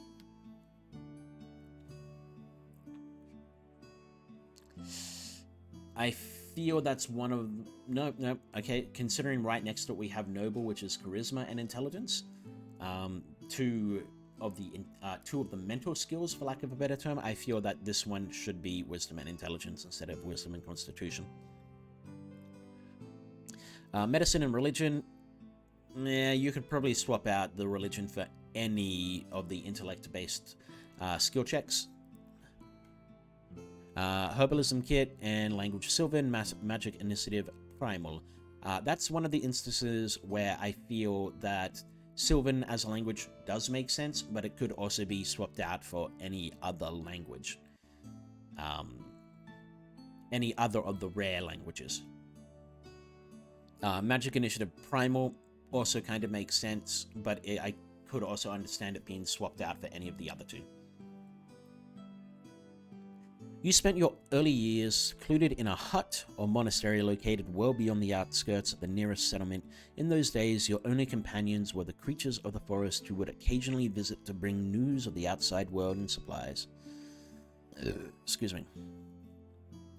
The quiet and solitude you found in your time outside society allowed you to spend many hours pondering the mysteries of creation, attuning your mind to the magical energies flowing through the natural world. You have a bedroll, a book on philosophy, a fishing tackle, a herbalism kit, a lamp, 3 flasks of oil, a quarterstaff, traveler's clothes, and 15 gold pieces. Can't really argue against any of that. Laborer, constitution, and strength. I guess this is the one you go if farmer doesn't really fit with you. Because, I mean, this is sort of just like farmer. Let's just scroll up to farmer. Constitution and wisdom.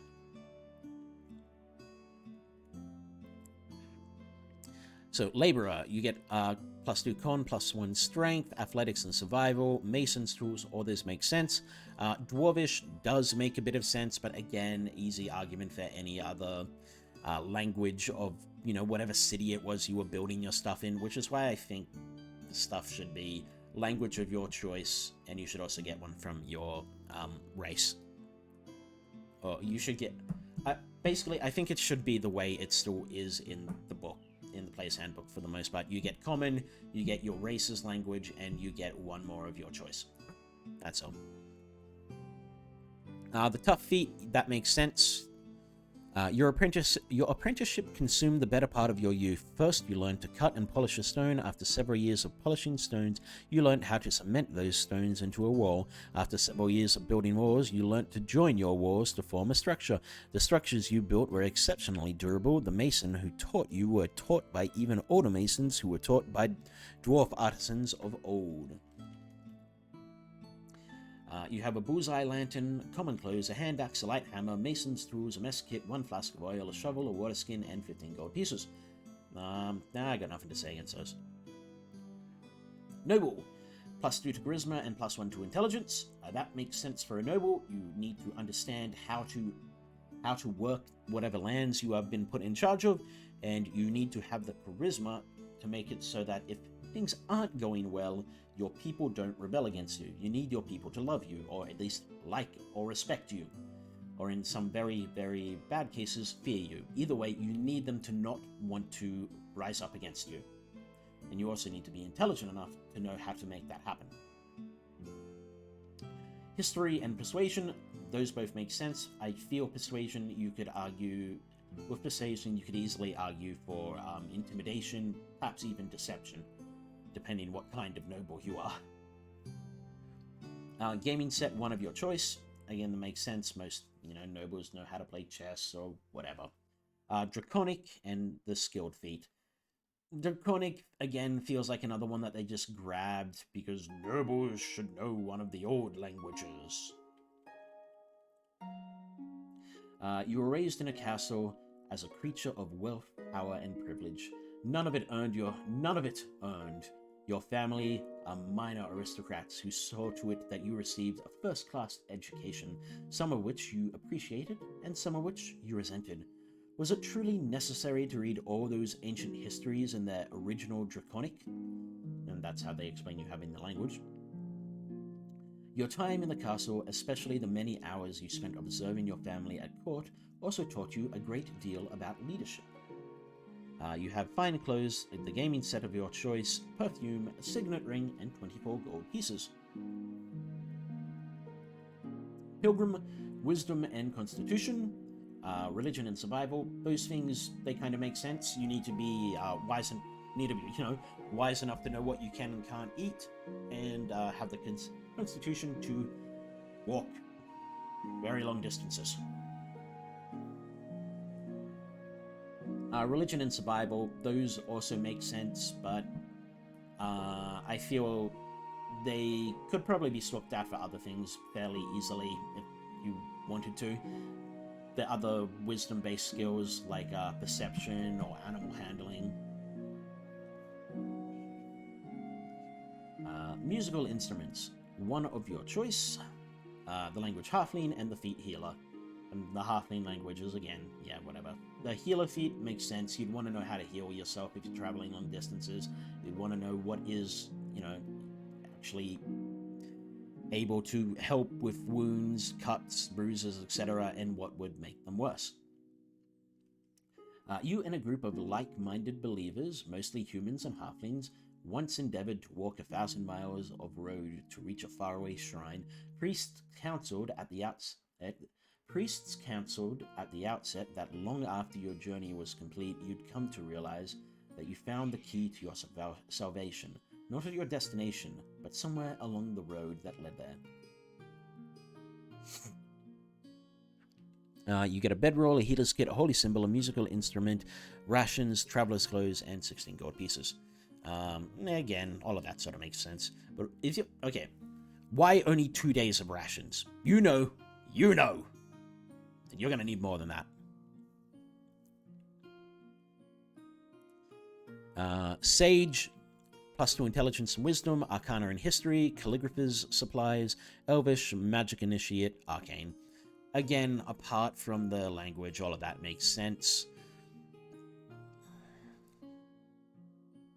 Yeah, all of that really makes sense to me.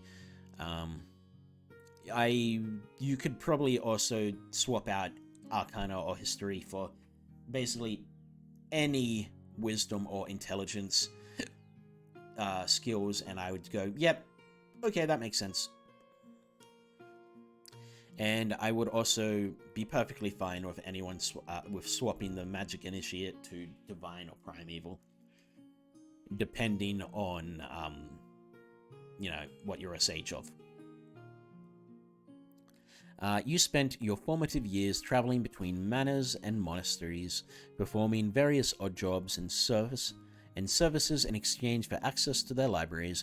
You whiled away many a long evening with your nose buried in books and scrolls, learning the lore of the multiverse, even the rudimentary of magic. And your mind only yearns for more. You have a history book, a calligrapher's supplies, 8 sheets of parchment, a quarterstaff, and a robe, along with 8 gold pieces. Sailor, +2 dex, +1 whiz, acrobatics, perception, navigator's tools, primordial, tavern brawler. Again, this is another case where dexterity could easily be swapped to strength. I feel like it could also easily be swapped to constitution. If I swapped it to strength, I would change acrobatics for athletics, and if I swapped it to constitution, I would probably leave it the same. Perception makes sense. Navigator's tools make sense. Primordial, again, it's another language. I think you all know my opinion on those right now. Tavern brawler makes sense for a sailor. They're, the salty folk in the port taverns getting into a fist fight. It's kind of a staple. That makes sense. Thus far, you've spent your days living the life of a seafarer, wind at your back and decks swaying beneath your feet. As you sailed towards your next adventure, you've perched on bar stools in more ports of call than you can remember, faced down mighty storms, and swapped stories with the folks who live beneath the waves. It gives you a dagger. It gives you a dagger. You got a dagger. It gives you a dagger, a fishing tackle, navigator's tools, silk rope, traveler's clothes, and 10 pieces of gold. But how much silk rope? Probably 50 feet, because that's usually what it comes in. Soldier, +2 strength, +1 constitution, +1 athletics, athletics and intimidation. Gaming set of your choice, Goblin and Savage Attacker. Again, this is just another one where you could easily swap out Strength for Dexterity and Athletics for Acrobatics. Constitution makes sense. Intimidation also makes sense. A lot of soldiers trying to scare their enemies.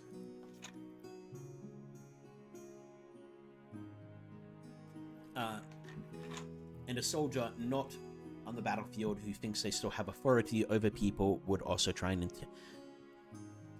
be trying to intimidate them into following their orders.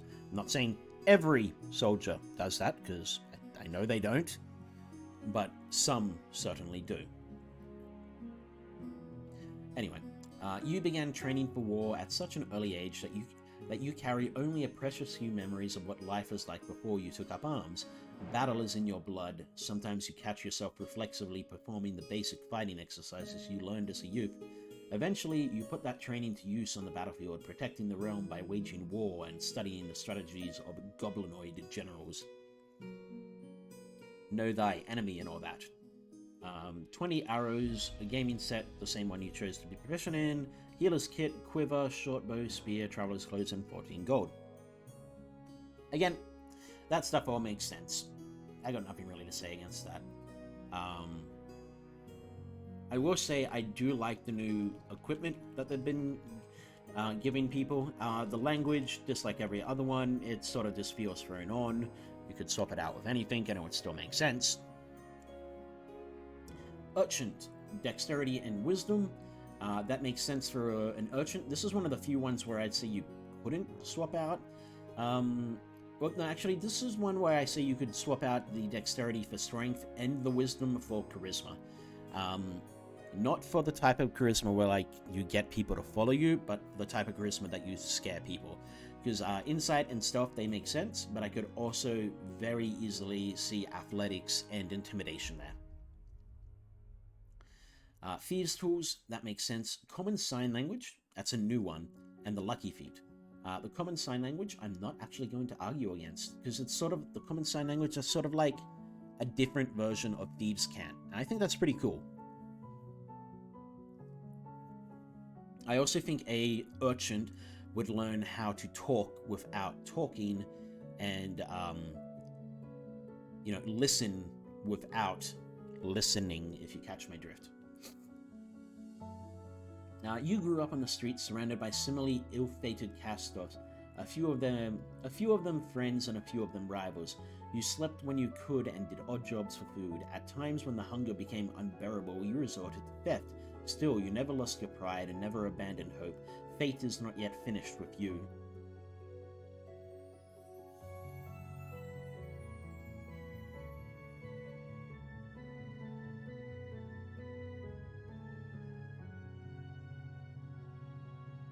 Sorry, just had a cough.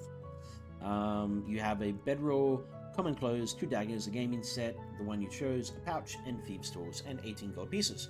That's a lot of stuff for an urchin, and that is a very rich urchin.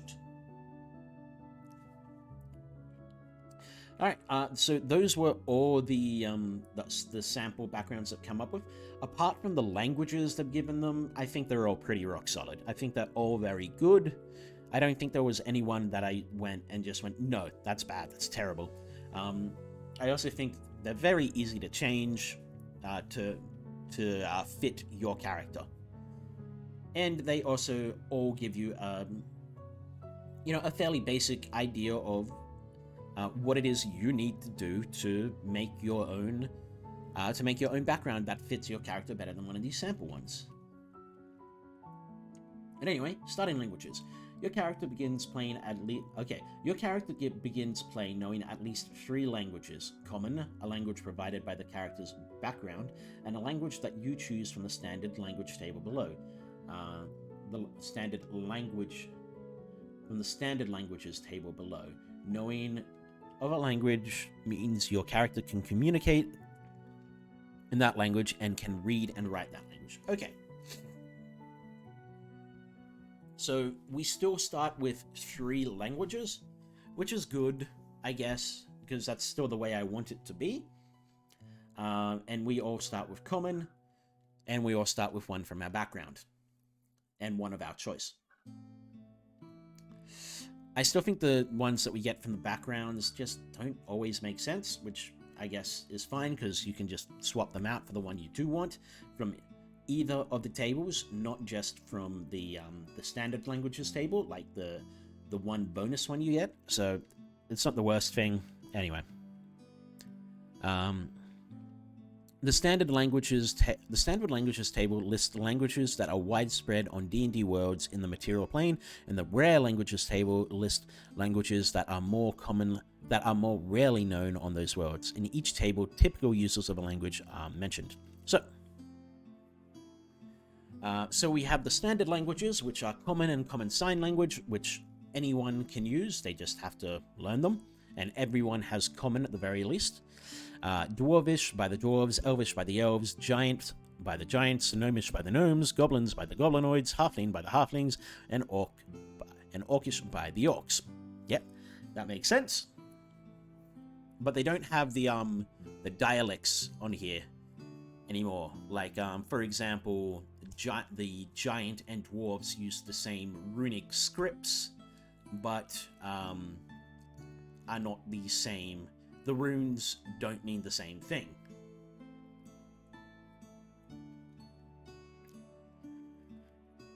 Sorry about that cough. Rare languages. I also think giant should be in the rares, but whatever. Abyssal by demons, celestial by celestials, deep speech by aberrations, draconic by dragons, druidic by druids.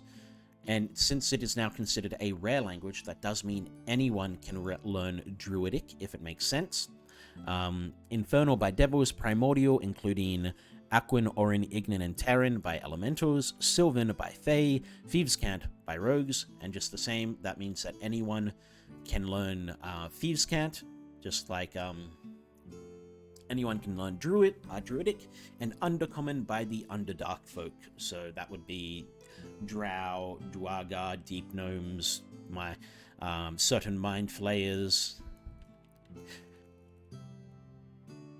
Okay, so interesting, but there's nothing particularly changed about that.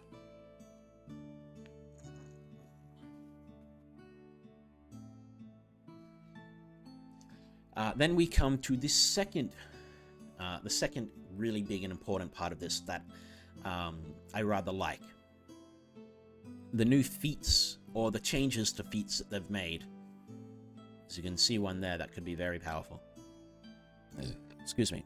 So, feats. This section offers a collection of first level feats, which are special features not tied to a single class. At first level, your character gains a feat from the character background. So, what this means is that feats now have a level requirement, or at least some feats have a level requirement. First level feats are not feats you can only gain at first level. They are just feats that you need to be at least first level to gain, which I suppose doesn't really make sense because every character starts at first level, but whatever, let's ignore that fact. But what it tells me is that they're going to give higher level feats as well. At least that's my belief. And I think that's a good thing, personally. Because I don't think certain feats should be acquirable at first level. Right now, the two that really stand out are Sniper and Great Weapon Master. Is they can make low-level fights completely trivial.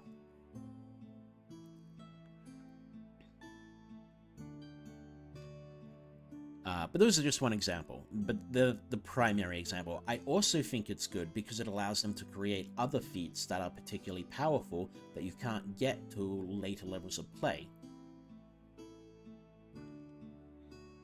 Whenever I think about feats, I always think that since you're trading an ability score increase for a feat, what you get has to be equal to an ability score increase. So it can't just be a roleplay feature like some of them are. It has to be good enough that giving up the ability score increase is worth it. Or is worth it. It doesn't have to be better, than ability score increase, but it has to be equal to it at the very least. Okay, so parts of the feat. The description of a feat contains the following parts. Level. Each feat has a level. To take a feat, your level must equal or exceed the feat's level. Prerequisite. You must meet any prerequisite specified in the feat. In a feat, to take that feat, if you lose the feat's prerequisite, you can't use that feat until you regain that prerequisite. Repeatable. If a feat is repeatable, you can take it more than once. If it isn't repeatable, you can take the feat only once. So, here are the descriptions of feats mentioned in this document's background. In this document's backgrounds section, the feats are presented in alphabetical order. So this won't be all the first level feats. These are just the first level feats that are mentioned in this document. So, alert. It has no prerequisite, and you can only get, and it is not repeatable. You can only get it once. You are always on the lookout for danger. You gain the following benefits. Initiative proficiency. When you roll initiative, you can add your proficiency bonus to the roll. And initiative swap. Immediately after you roll initiative, you can swap your initiative with the initiative of one willing ally in the same combat. You can't make this swap if you or the ally is incapacitated. Okay, so what this means is, okay, first of all, the changes here are, instead of gaining +5 to your initiative rolls, you just add your proficiency bonus. So at low levels, that means you add 2, and at higher levels, it means you add 5. Well, at the lowest level, you add 2, and the highest level, you add 5. Plus your dexterity as well, of course. And the other part of the original alert was you can't be surprised. That has been traded out for initiative swap, which allows you to trade your place on the initiative tracker with someone who's higher or lower than you, depending on where you want to go, if they're willing. However, if you are incapacitated at the start of fight, which can happen, you can't do this. Or if who you want to swap with is incapacitated at the start of fight, you can't do this. Anyway, I think that's a very good feat. I'm not sure if it's better than the current alert, but I think it's good. I really think it's good. Anyway, crafter. No prerequisite, and it is not repeatable. You are adept at crafting things and bargaining with merchants, granting you the following benefits. You gain tool proficiency with 3 different artisan tools of your choice. Whenever you buy a non-magical item, you receive a 20% discount on it. And faster crafting. When you craft an item using a tool with which you have tool proficiency, the required crafting time is reduced by 20%. That is very good, or at least it has the potential to be very good. Being proficient in 3 tools could be very, very useful to you depending on your DM. Some DMs love using artisan tools, or just tools in general. Others forget they exist altogether.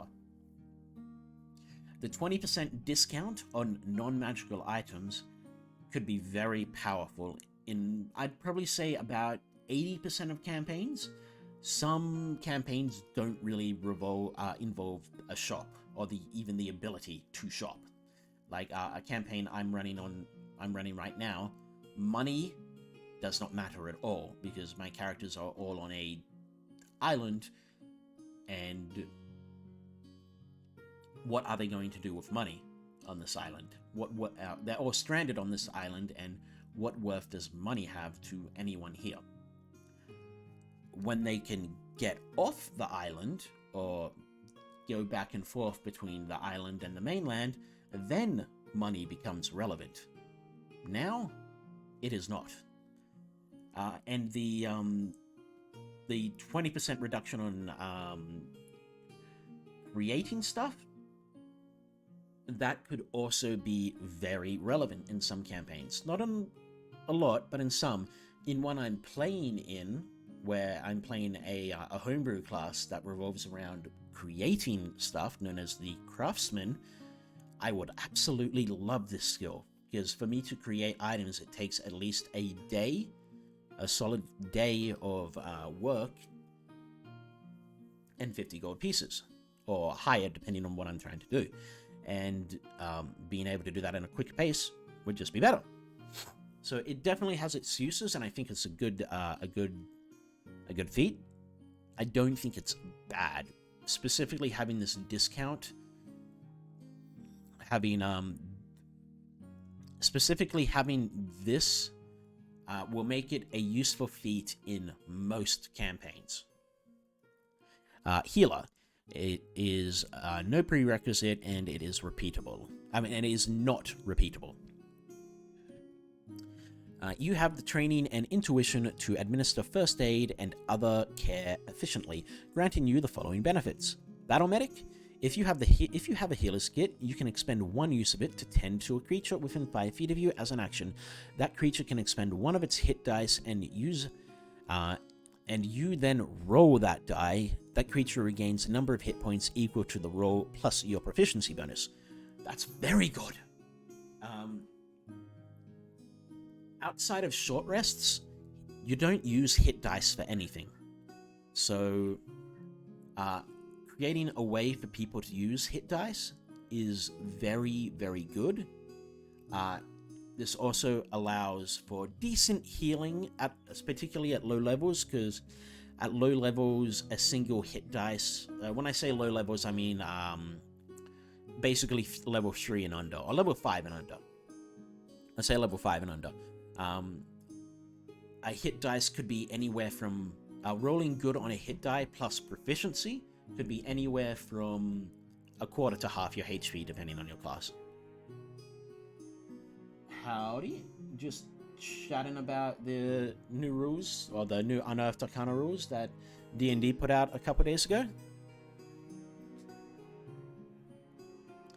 So far, I like a lot of them. Some of them I have minor issues with, but in general, I like a lot of the changes. Cool. If you have anything you want to say, or you just want to throw a question my way, or my opinion on it, or if you have an opinion on what I'm saying, then feel free to throw it out there. Healing rerolls. Whenever you roll a die to determine the number of hit points you restore with a spell, or with this feat's Battle Medic benefit, you can re-roll a die if it rolls a 1, and you must use the new re-roll. That's very good. That is very, very good. But it should be obvious for why that's good. Because, if you cast Cure Wounds, Healing Word, or Mass Healing Word, or Mass Cure Wounds, or whatever it is, and you roll a lot of 1s, well, that could be the difference between healing someone for 3 points and healing them for 12. Very, very useful.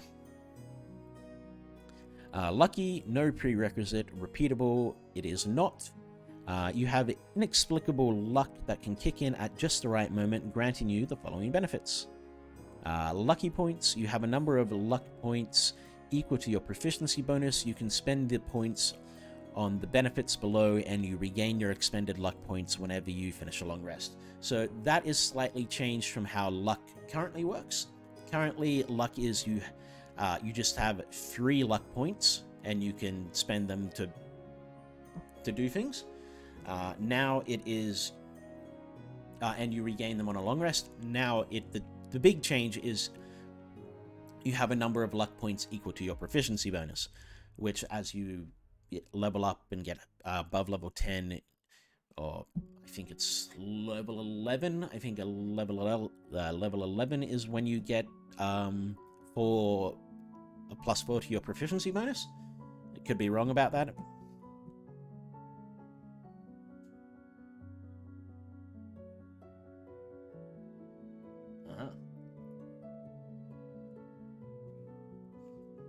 I'll get to that in 1 second. Yeah, but the point is, the big change here, as you get to higher levels, you get more than 3 luck points. So You can use them to give yourself advantage, which is immediately after you roll a d20 for a d20 test, which is a attack roll, a skill check, or a saving throw. You can spend 1 luck point to give yourself advantage on the roll. And when a creature rolls a d20 for an attack roll against you, you can spend 1 luck point to impose disadvantage on that roll. Cool. Yes, luck really did get a buff. Or at least when it comes into higher levels, it got a buff. I'm just doing character stuff. Well, I am changing a homebrew I found for Blood Hunter that the DM asked me to, so I am struggling with that. What's the homebrew, if you don't mind me asking?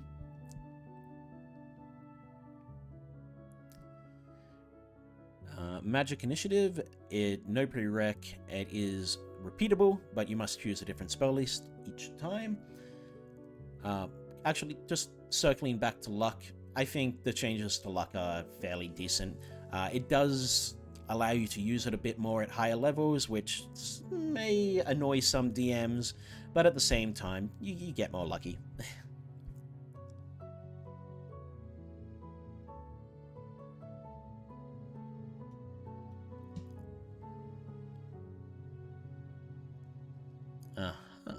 Interesting. I don't think I've seen that that homebrew PCM, so I don't really have anything to say to that.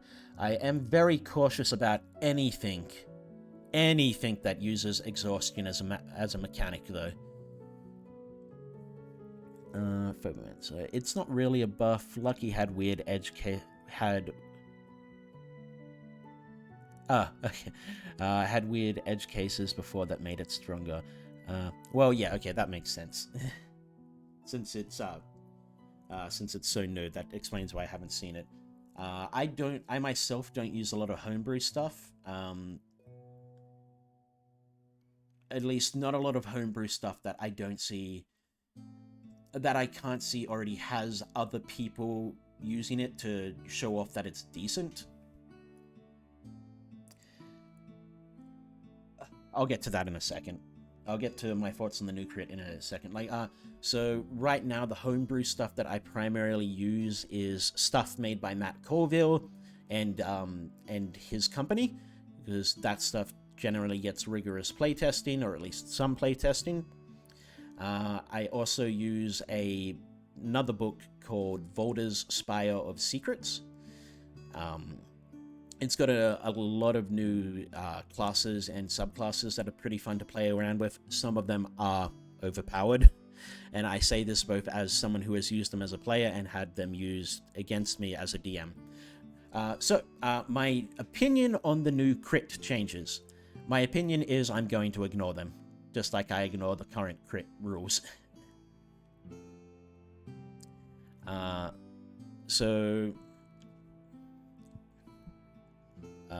Let's just scroll down to the crit rules. Critical hits.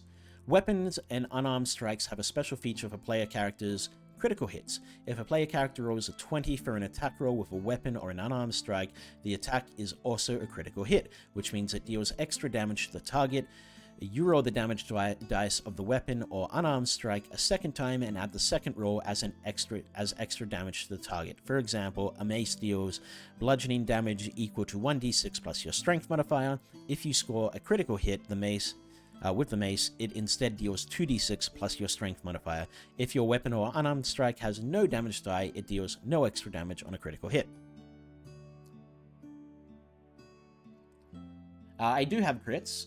I just use a different system. So, the first thing I don't like about the new critical hits is it specifies weapon attacks or unarmed strikes. In my games, anything that is considered an attack can get a critical hit. So that includes weapon attacks, unarmed attacks, spell attacks. All of them can get a critical hit, and it always happens on a natural a nat 20. The way I do crits is a critical hit will always... Oh, and I will also specify... Actually, no, I'll specify later. So in my campaigns, a critical hit works like this. It will deal the maximum amount of damage that all the dice you would roll could deal, and then you would roll the dice again and add that on top. So if we were to take the example it used down there, which was a d6, I believe. Yeah, so a mace, which is a d6 plus strength. In my campaigns, if you crit with a mace, you would deal 9 damage, and then you would roll a d6. Yes, it is a lot of burst damage. It is. That maximum damage is also included to things like Divine Smite or Sneak Attack. So let's say it was a level 2 paladin that has Divine Smite, hit someone with a mace, they would deal 6 plus a d6 plus 2d8, which would be 22 damage, and then they'd roll a d6 and 2d8.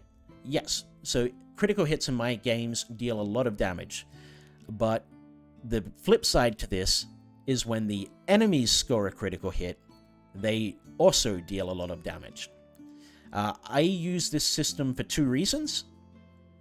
Reason number one is I have been on the receiving end of a critical hit where I rolled double dice and I rolled 2 1s, and it felt very shit. It felt terrible. It was like everyone gets really excited, and then a second later, all that excitement goes away. That just felt bad. The second reason I do this is because it means even if you still roll a 1, you're going to deal more damage than the maximum amount of damage a regular attack would deal.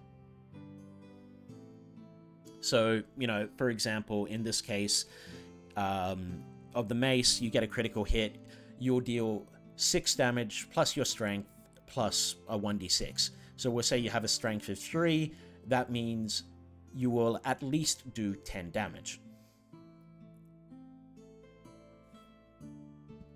It has its ups, it has its downs. I have been in the position where, I killed a player with it, but, my players all know that's a possibility. I found that ruling on, I think it was the Dungeon Dudes. I found them talking about it, and I think it was the way that critical hits were ran. I think it was a variant rule for critical hits in 4th edition.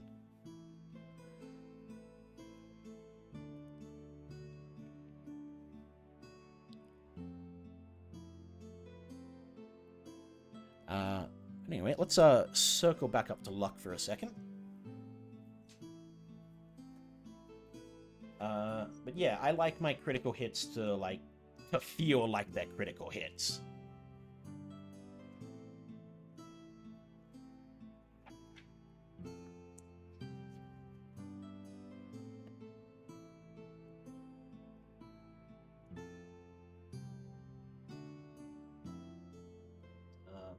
And yes, while 4th edition gets hate on a lot, and there are some legitimate things that I think are wrong with 4th edition, I don't think the 4th edition as a whole was terrible. I think there was some good stuff in there that could have, and possibly even should have, been brought forward. Minions are something I really love. I like the idea of monsters being split up into different, specific types, scout, no, not scavenger, scout or tank or whatever the other ones were, I can't remember. But I like the idea of having a few different versions of a monster stat block that are specified to a specific type of play. I really liked that. Feet 165.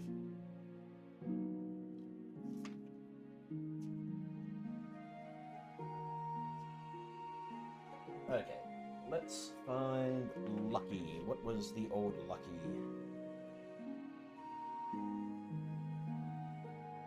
Okay, so the old Lucky was: you have inexplicable luck that seems to kick in at just the right moments. You have 3 luck points. Whenever you make an attack roll, an ability check, or a saving throw, you can spend 1 luck point to roll an additional d20. You can choose to spend 1 of your luck points after you roll the die, but before the outcome is determined. You choose which of the d20s is used for the attack roll, ability check, or saving throw. You can also spend 1 luck point when an attack roll is made against you. Roll a d20, then choose whether the attack uses the attacker's roll or yours. If more than one creature spends a luck point to influence the outcome of a roll, the points cancel each other out. No additional dice are rolled. You regain your expended luck points when you finish a long rest.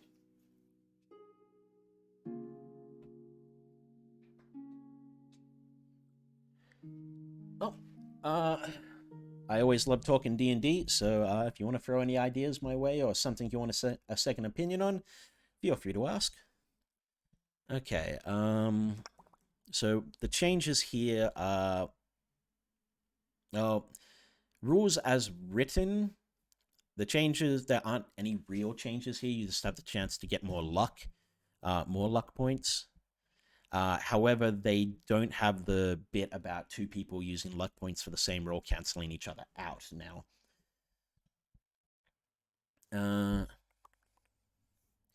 And instead of choosing between the two dice rolls, it says it gives you advantage, which is basically the same thing as choosing between the two dice rolls. It's just different wording for more or less the same thing.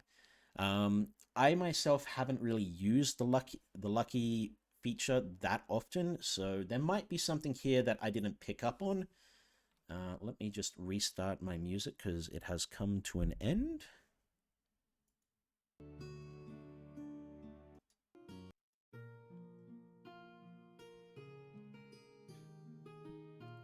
So yes, if there's something in there that I myself don't know about, just because I don't know the lucky feat as well as I should, please feel free to point it out to me.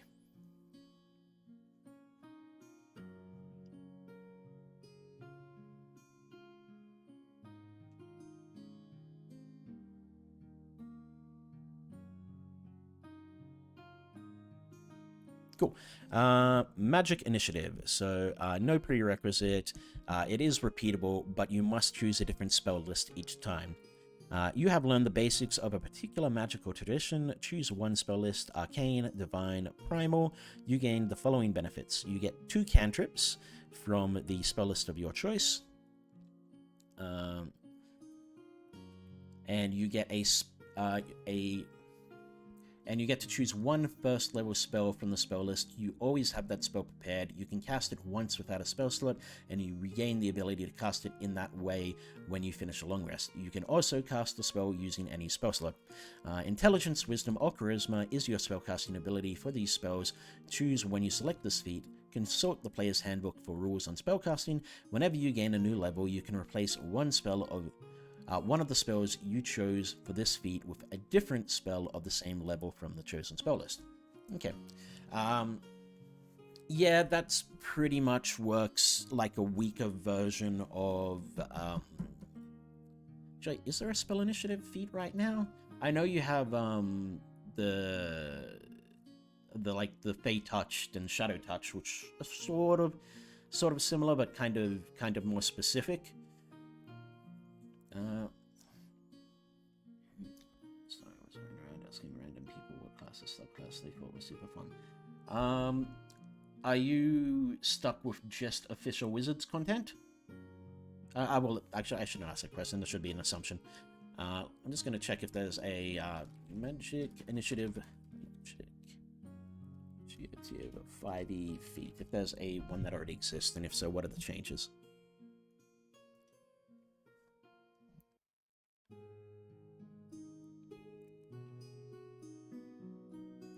Okay, so yes, it's in the player's handbook anyway.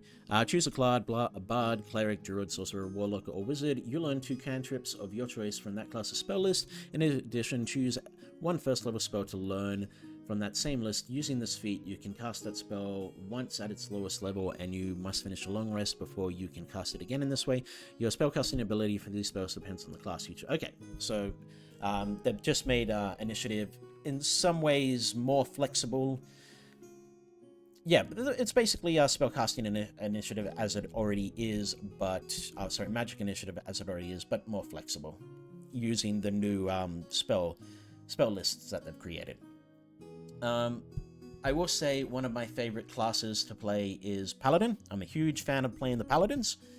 How you play that Paladin is entirely up to you. You don't have to be lawful stupid or even all that religious if you don't want to be.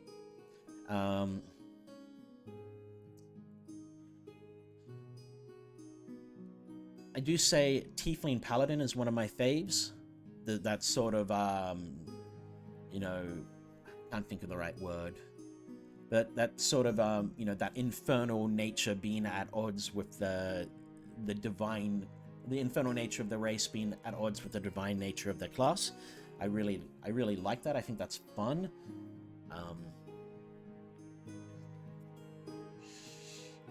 If you're after like some basic stuff, Elvish or Druid, you can't really go wrong with that.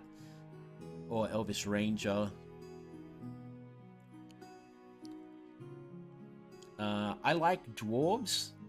I think Dwarves are a lot of fun to play from a role-playing perspective, depending on how you play them, because you can play them like just angry little people that are trying to fight against the world, or you can play them like Irish people, so angry little people that are just against the world. And I think Dwarves go great with pretty much any class.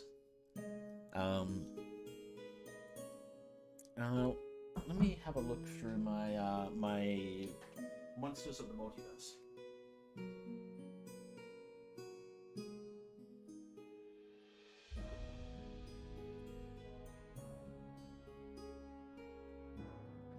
So if there's any races in there that I like really want to try out.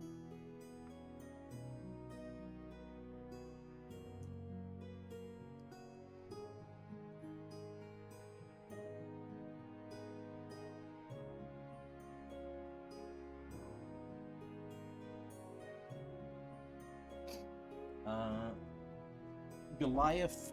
I was recently playing in a campaign that unfortunately is probably going to get cancelled because the DM I had who was running it is being sent out of the nation for his work, which is unfortunate for me, but very fortunate for him.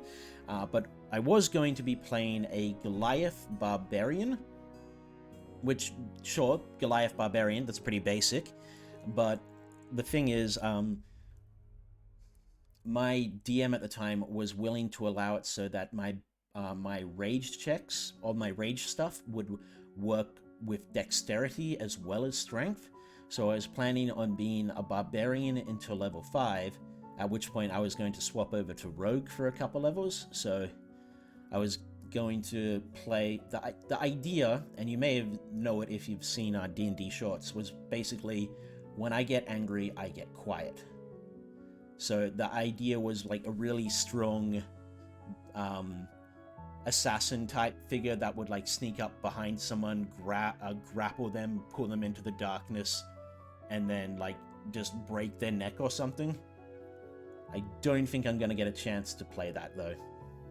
Also, Zestfullock, welcome. Thank you for joining me. We're just going over some of the changes that have just came out in the Unearthed Arcana that got put out for the new One D&D.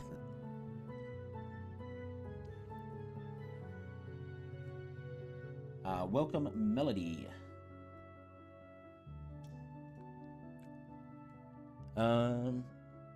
Yeah, so what's since we've got a few people in here, which is actually a rarity for me, maybe I should keep doing things like this. Sorry, slightly dying. I'm talking a bit too much. Since we've got a few people in here, what are your favorite races, classes, or combinations of such?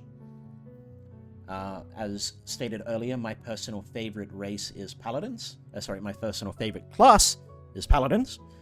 I just really love to use them. My favorite race, I don't think I really have a favorite race. No, that's a bold-faced lie. I love Dragonborns. I just love them. I was that kid at school, you know, that kid in primary and early high school or whatever it is you have in your nations, where you just absolutely loved dragons. Oh, that's... Well, I'm glad you're looking into it, Zestful, and I hope you have a really good time when you do get to play it. Fair enough, fair enough. So you don't really have experience with too many others.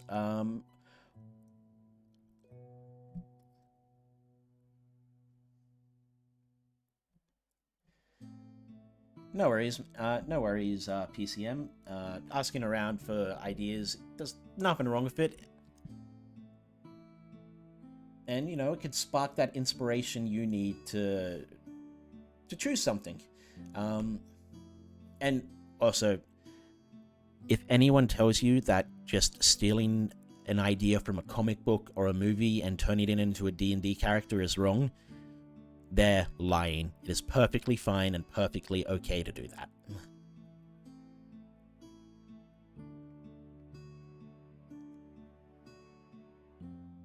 Okay, well, I will explain what Dungeons & Dragons is in a second.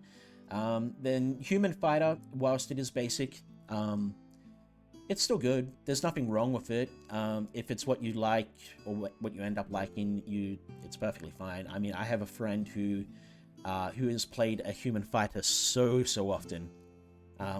Since it's so basic, playing a human fighter does give you the it does give you a lot more freedom in the roleplay side of things.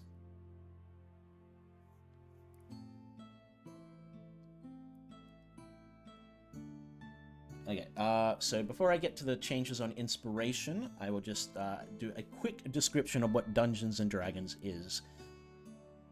It is a tabletop role-playing game where you and a few friends get around a table, whether that table be in person or virtual on your computer is irrelevant, but either way, you and a few friends, you get together and you pretend that you are a bunch of usually heroic adventurers going around the world trying to save it from the whatever darkness has encroached on the world, fighting monsters and brigands, getting magical items and money, saving the princess, defeating the dragon, delving the dungeons. One of the players takes the role of the dungeon master, who is responsible for creating the dungeons, running the NPCs or non-player characters, which are basically any and everything that is not the player characters. So the monsters you fight, the people you talk to, the princesses you rescue, the dangerous dragons, etc., etc., etc., and the rest of the players are the heroes running around doing stuff. You roll dice to determine whether you succeed or fail at things, and ideally just have a good fun time with friends. That is a very basic description of what Dungeons & Dragons is. Now, what do I think of the changes to inspiration? Well, let's scroll down a bit. I have gotten a bit distracted about what I was doing, but that's perfectly fine.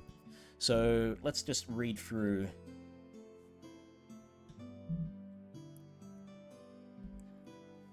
Let's just have a quick read through of what inspiration is. When you have inspiration, you can expend it to give yourself advantage on a d20 test. You must decide to do so before rolling the die. So once again, a d20 test is a attack roll, a skill check, or a saving throw. Those are basically the big things you use a d20 or a 20-sided dice to determine whether you succeed or fail at what you're trying to do. Attack rolls being the attacks you make, skill checks being when you're using one of your skills like athletics, acrobatics, animal handling, insight, etc. to succeed on one of those things, and saving throws usually when you're being attacked by something or you're trying to stop something from having a big effect on you, or some sort of effect on you. You roll a strength, dex, int, etc. saving throw. Anyway, the DM can also award inspiration to a character who's done something that is particularly heroic or amusing. You can never have more than one instance of inspiration If something gives you inspiration and you already have it, you can give inspiration to a player in your group who lacks it. Losing inspiration... Sorry, just got a cough.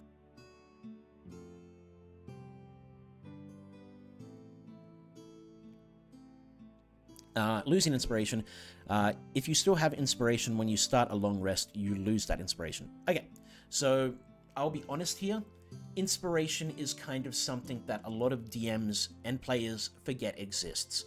I know from experience myself that as a DM, I very rarely give out inspiration because I just forget. I forget about it altogether. And when I've had it as a player, I didn't use it because I forgot I had it. But the changes I like that they've made to inspiration is whenever a human character finishes a long rest, they get a point of inspiration just for getting up in the morning. I think that's really good because it means that people will remember that inspiration exists, and it will sort of entice people to use it or ask for it more. The other thing I really like about these changes is, whoops, I didn't want to highlight everything. I just wanted to highlight this, is, no, not all of it. Specifically this bit. You can give inspiration to a player character in your group who lacks it. I think that's very good. It sort of encourages players working together or helping each other out. I think that's a really good change. This, however, I do not like. I do not like the fact that you lose your inspiration on a long rest. I think inspiration should be lost at the end of the session. If you haven't used it in that session, it doesn't carry over to the next one. That's what I personally think. Beyond that, inspiration, I think it works the same way it does in the standard rules. The fact that you basically just give yourself advantage for one check. Personally, when I do try to implement inspiration into my games, I allow a bit more. I allow players to use it a bit more than just on D20 rolls. I will allow players to use their inspiration to give enemies disadvantage, and I would also allow players to use their inspiration to have somewhat nebulous but entertaining effects on the world. Like, for example, if I had a player that had inspiration and they were taking a trip from one town to another and it was going to take various days, if someone said to me, can I use my inspiration to have us meet a merchant on the road? I would go, yes, you absolutely can. Or if someone asked, can I use my inspiration so that there's a secret door in this room somewhere? I would also go, yes, you absolutely can. There is a secret door in this room, but you don't know where it is.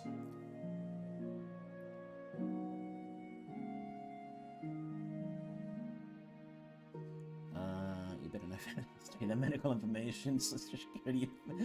They give it a... Yeah.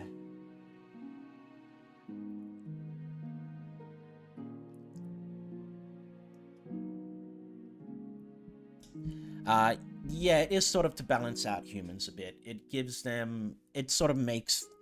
humans don't have a lot when it comes to the other classes, and now that... It gives them a little extra, so yeah, I like it as well for that reason. Since variant humans aren't a thing anymore. It just gives them that little extra thing. Even though variant humans still are a thing, that's not the right terminology.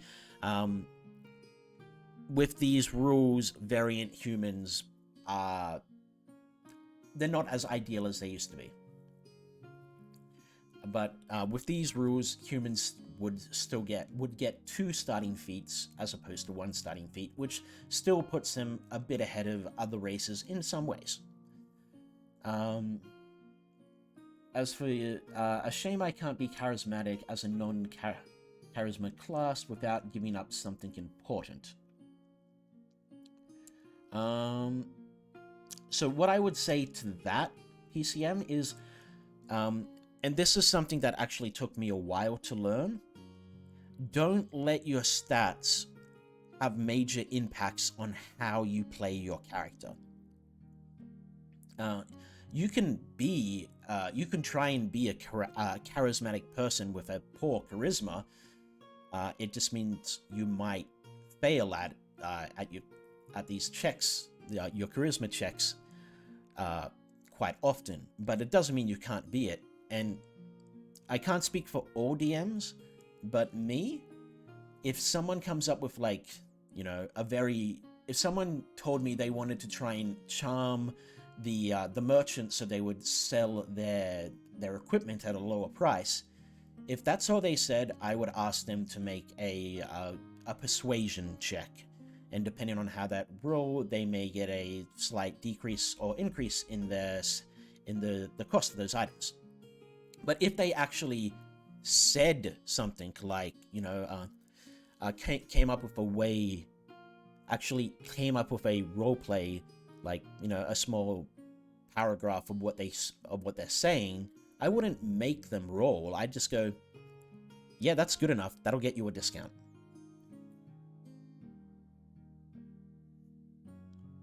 The merchant bard subclass. Just hire some mercenaries. If you got the money for it. But so often when I play a class that is low, that has an 8 or lower on intelligence. Sorry, just gonna close my window. Anyway. I'll get to that in a second. So often when I play a character that has a -1 or higher in intelligence, I find it hard to play stupid. I find it hard to not notice things and not bring what I notice into my character, and that's fine. It just means that every now and then I have to roll an intelligence-based check that I'm not necessarily good at. Which means whilst I might pick up on something, my player won't. My character won't. And then once I've done that check, then I put that knowledge I have to the side. Or keep it and use it. As for whether you should be a doctor or navigator, the question,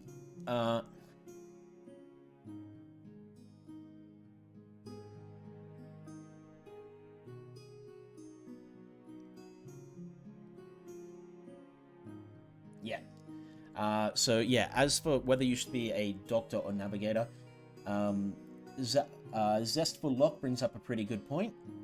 On the navigator aspect, that could be very useful.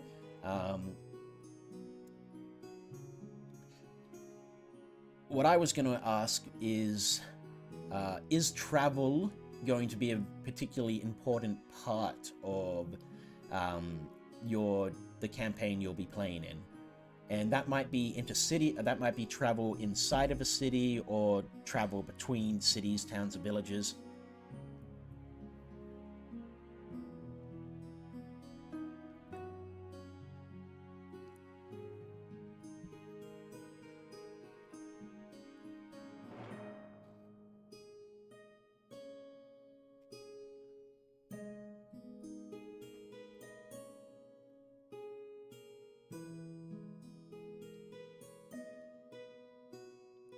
The only reason I ask, because if travel is not going to be a very big in the campaign, then having the navigator background, it might be something you never really get to pull on, or it might be something you only get to pull on once or twice. Okay, so there's lots of exploration. Then the navigator background could be very useful. You could get to pull on it quite a lot. I'm not sure if the navigator is more tied to like sailing, but if it is, you could very easily just talk to your DM and twist and tweak it a bit so that it fits more with the type of exploration you have. And on the same vein, you could pull on Doctor quite a bit.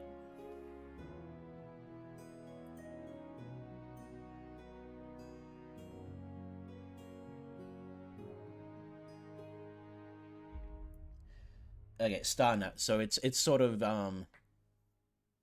Okay, so yeah, the navigator in the book is more basic. It's more aimed towards like the sailing type of navigator than like a navigator through forests or mountains or what have you. Um,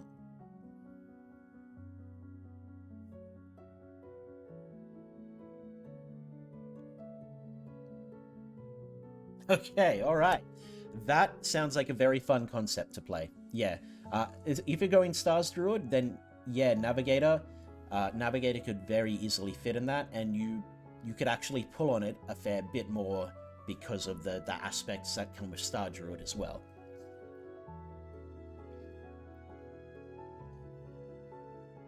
Yeah. Yeah, Simmerson. I did see the changes they made to Dragonborn, and the only thing I really liked is they gave it Dark Vision. And even then, I'm of two minds on that, because I feel if they give too many races Dark Vision, then what's the point of having non-magical darkness? Um, that being said, as it is now, if I'm going to play a Dragonborn, I'm going to play a Dragonborn from Fizzbands, because they're just better. The breath weapon works better.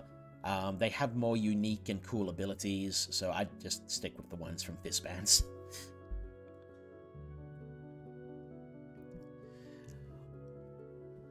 Oh, PCM, I hope you have a lot of fun with your Warforged Star Druid. Feel free to chuck any questions by if you want. But otherwise, yeah, have fun with it. Anyway, as I got a bit distracted there, musician, a no prerequisite, and it is not repeatable. You are a practice musician, granting you the following benefits. You gain tool proficiency with 3 musical instruments of your choice. Not a problem, PCM. I am always happy to talk about D&D with pretty much anyone. As long as, as long as whoever I'm talking to is, not, I'll be blunt, and not an asshole about their beliefs. As long as they're, willing to hear my side of things as well.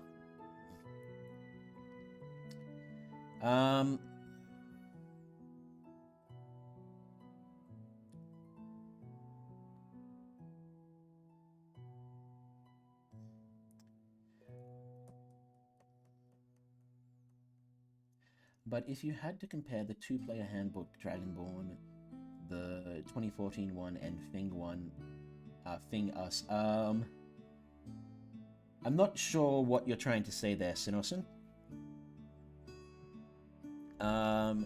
What character is best played for beginners? That's kind of a tricky question, because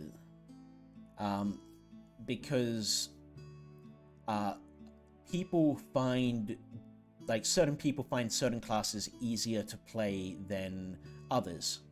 I know from my experience, trying to play a full caster like a wizard or a cleric, that was pretty hard for me when I first got started, but I don't find it that difficult anymore.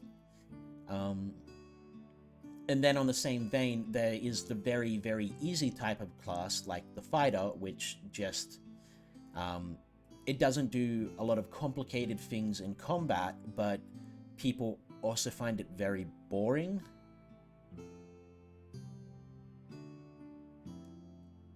Oh, okay.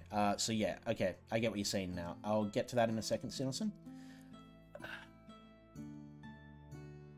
In my experience, for me personally, I think the best, like, I think a good. Okay, no, I'm not even sure what I'm trying to say here. I think good classes for people who are new to D&D would be either the ranger, the paladin, the fighter, the rogue, or the barbarian. I think those classes would be a good place for someone who's new to D&D to start.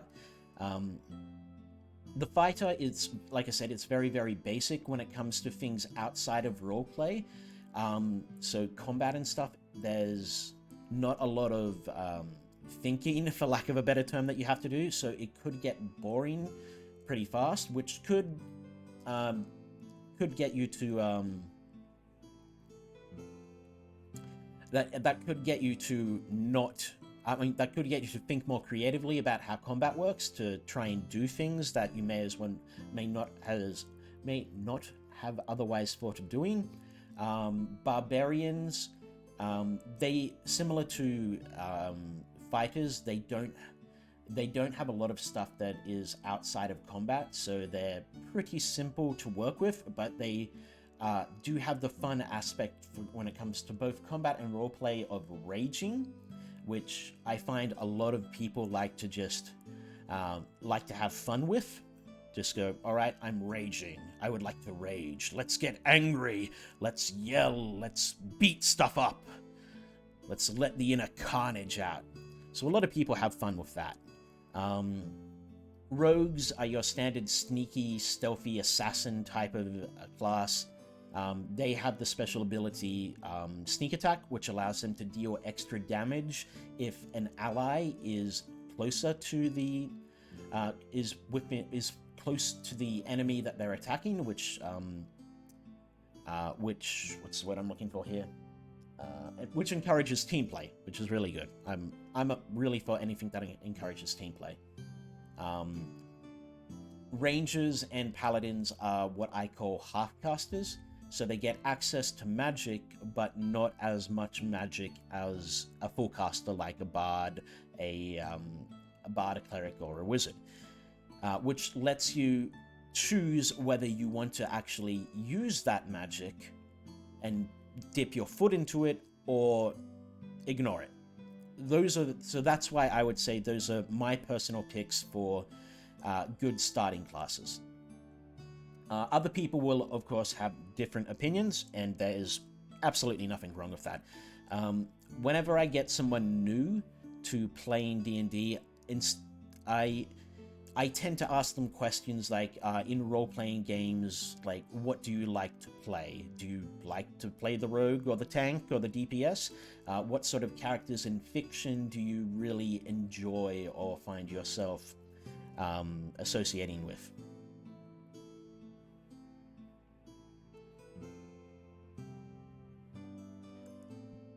So, and then I sort of go from there, helping them to the best of my abilities. Okay. So of the two Dragonborns, the one from the Player's Handbook and the one from the this new Unearthed Arcana stuff,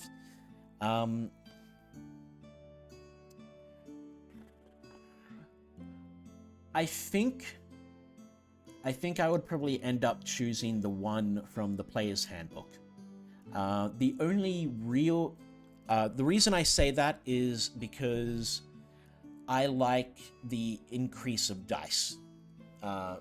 So the way the breath weapon works in the Player's Handbook is, as you level up, the amount of dice you roll for your breath weapon goes from 2d6 to 3d6 to 4d6 to 5d6. The one in the Unearthed Arcana is when your breath weapon deals 1d10 plus your level, your max level. So it means that the most you will ever be able to do is 26 damage, and that's with a level 20 Dragonborn, which isn't a lot, all things considered. I know you can use it more with this version, as you can use it a number of times equal to your proficiency bonus, whereas in the Player Handbook version you can only use it once a day. But I would still probably go with the Player's Handbook. That being said, if Fizzbans was on the table, I would use Fizzbans.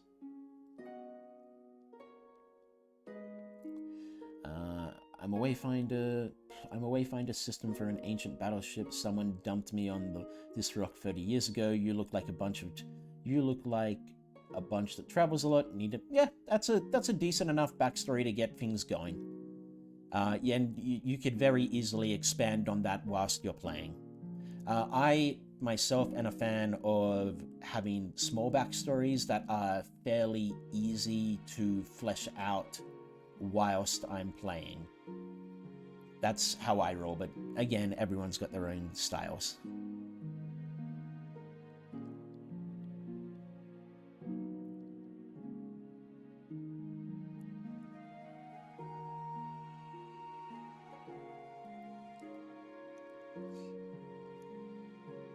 Uh, Melody, that's perfectly fine. From what that tells me, you would have a lot of fun creating your character's background. So, sorry, your character's backstory. Um, so, someone else is free to throw in their own opinion here if they want. But with that knowledge, I would suggest coming up with a backstory for your character, or at least a little bit of a backstory for your character, and then sort of going from there and trying to fit your character, and then giving your character a class and race that fits in with your backstory. It might work, it might not, it might be worth a try. Alternatively, since you're new to Dungeons and Dragons, and it seems like you at least want to give it a try, there are stores and conventions and stuff that happen all around the world. I'm not sure where you are, and I'm not going to ask, that that run games. Like I have a local store that runs D&D on Thursday and Friday. On Wednesday and Thursday nights, and they have what they call a beginner's table there. What that is sorry, I got distracted by saying "is" twice. What that is a table where they have a specific story. No, that's fine. Don't say. Don't worry, because I wouldn't know the location, so I wouldn't be able to point you in the right direction anyway. So what my beginner's table is a table for beginners where they have a specific, rather simple campaign that should be able to be finished in 3 hours, and they have a few pre-made characters so that you can go, all right, I want to try out a wizard, and they can just hand you a wizard. It won't have much or any backstory on it, so they'll allow you to just make up your own, but everything else will be filled out. And then they will help you through the process of playing that character and playing a game of Dungeons and Dragons.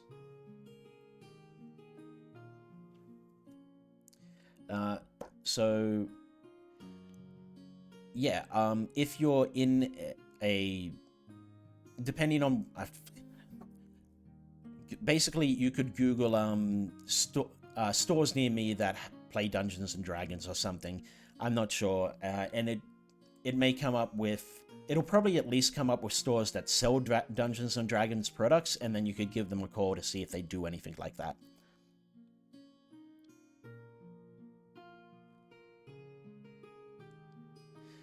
Yeah, that still happens as Zestful Look, where people just go, all right, what do I see? Or I would like to make a perception check.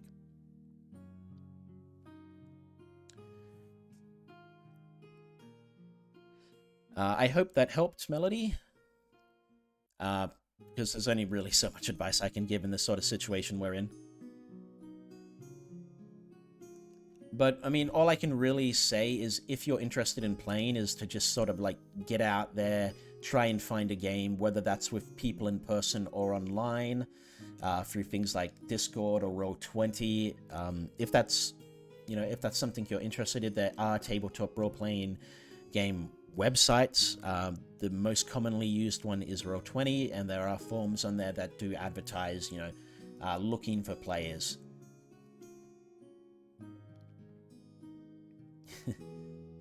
No, in my games it's more like, you step into the tavern, is there a mimic around?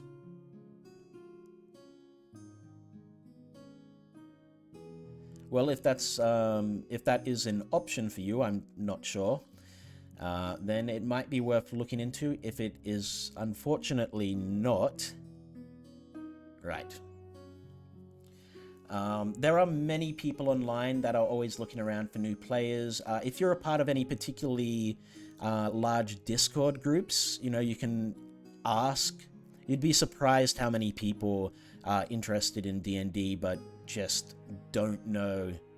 Are just waiting for someone to ask about it, or don't know that the other people around them are interested in it as well. And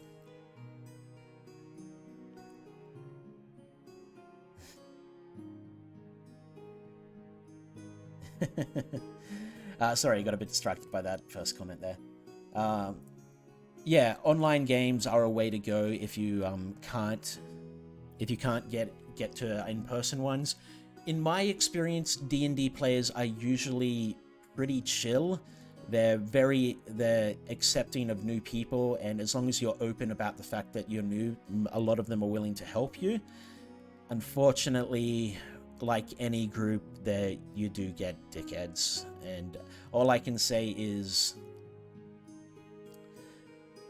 really say is don't let dickheads sour your experience. If you come across one, you just gotta, well, I don't want to say deal with it because you shouldn't have to, but deal with it for as long as you have to before you can get rid of them, I guess is all I can say. Yeah, if you've got a friend who plays D&D, that's a great place to start. Ask them if they're willing to, run a session for yourself and a couple other friends.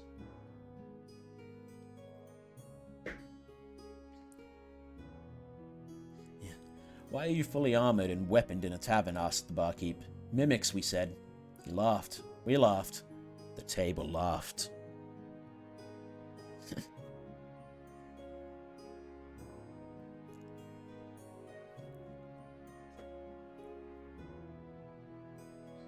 My first game of D&D was actually just with some friends I had at a place where I used to play Magic the Gathering.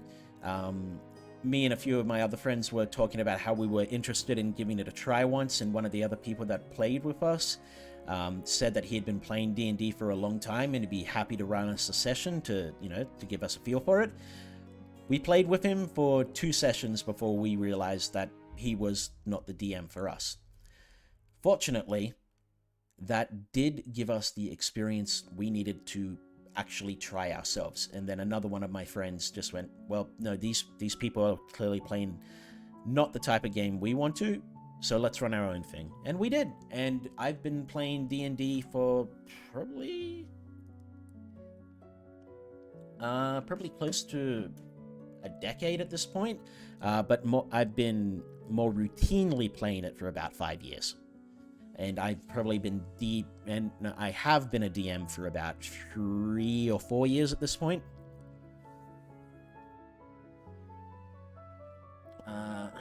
Right, but I'm not sure if my friends want to do something in an hour, because they did say they were interested in doing something around that time for me, so I'm just going to check in with them.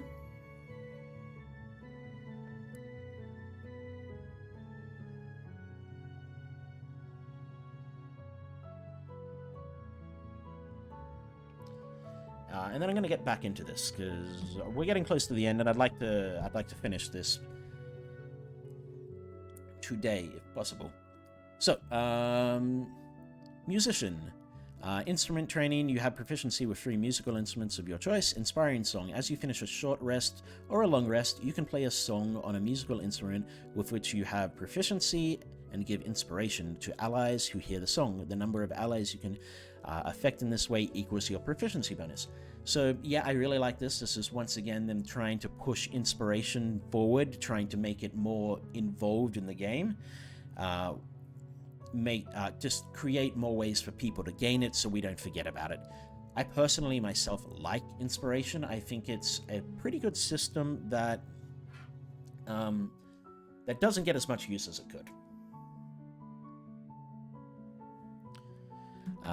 Savage Attacker. No prerequisite and not repeatable. You have trained to deal particularly damaging strikes. When you take an attack action and hit a target with a weapon as part of an action, you can roll the weapon's damage die twice and use either roll against the target. You can use this benefit only once per turn.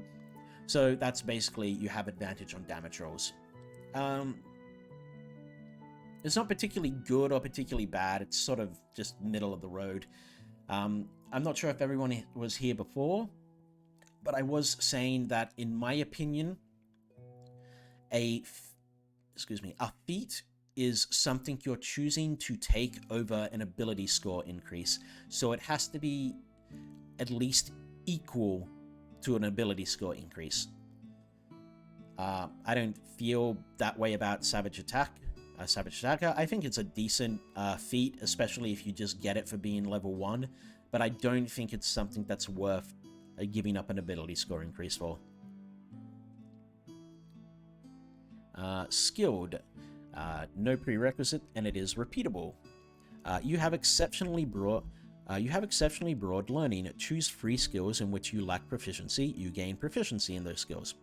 Simple, it's straightforward. I'm pretty sure that's how the skilled feat works now anyway. That's just good. There's nothing bad about it. Tavern Brawler. No prerequisites, not repeatable.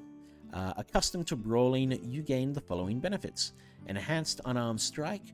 When you hit with your Unarmed Strike and deal damage, you can deal bludgeoning damage equal to 1d4 plus your Strength modifier instead of the normal damage of an Unarmed Strike. The normal damage of an Unarmed Strike is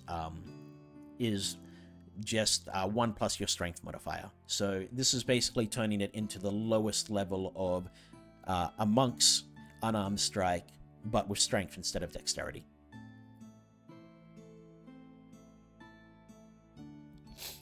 Damage rerolls. Whenever you roll a damage die for your unarmed strike, you can reroll the die if it rolls a 1, and you must use the new roll. Shove. When you hit a creature with an unarmed strike as part of an attack action, on your turn you can deal damage to the target and also push it 5 feet away.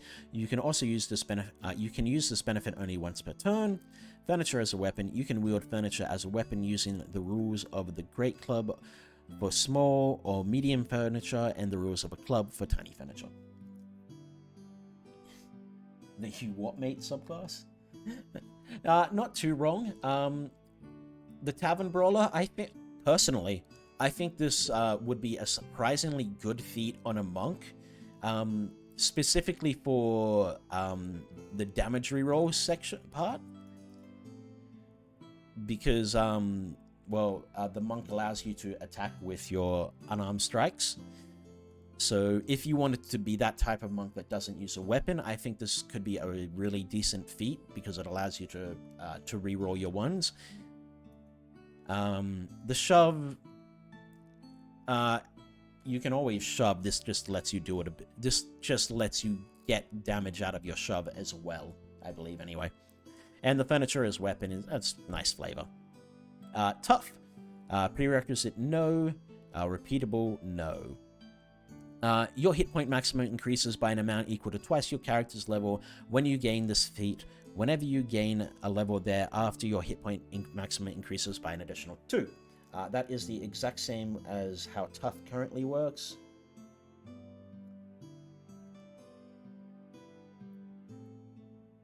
Sorry, just sending a message to a friend.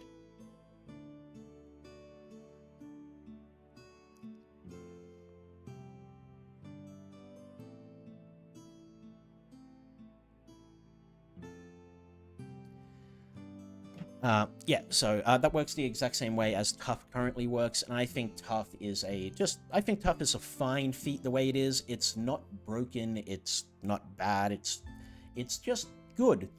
If you're particularly low on HP, whether you're like a wizard or your HP increase rolls that you've been taking when you level up, if that's how you want to do it, have just been going bad, tough is... Or if you just want to be extra tanky so you can take more damage, tough is a great feat to have. Right, so let's get into the rules glossary changes that made so far. So this glossary includes game terms that have new or revised meaning in these playtest rules, as well as terms such as creature type that aren't defined in the 2014 Player's Handbook. The terms are organized alphabetically. If a term doesn't appear here, use its definition in the 2014 Player's Handbook. I'll get to that in 1 second. Okay, so my thoughts on the new rules. I like a lot of them. There are some that I do have issues with, yes, but in general, I like a lot of what's here. As was mentioned earlier, I don't like the Dragonborn as they are in here when you compare them to the Dragonborn in Fizzbands.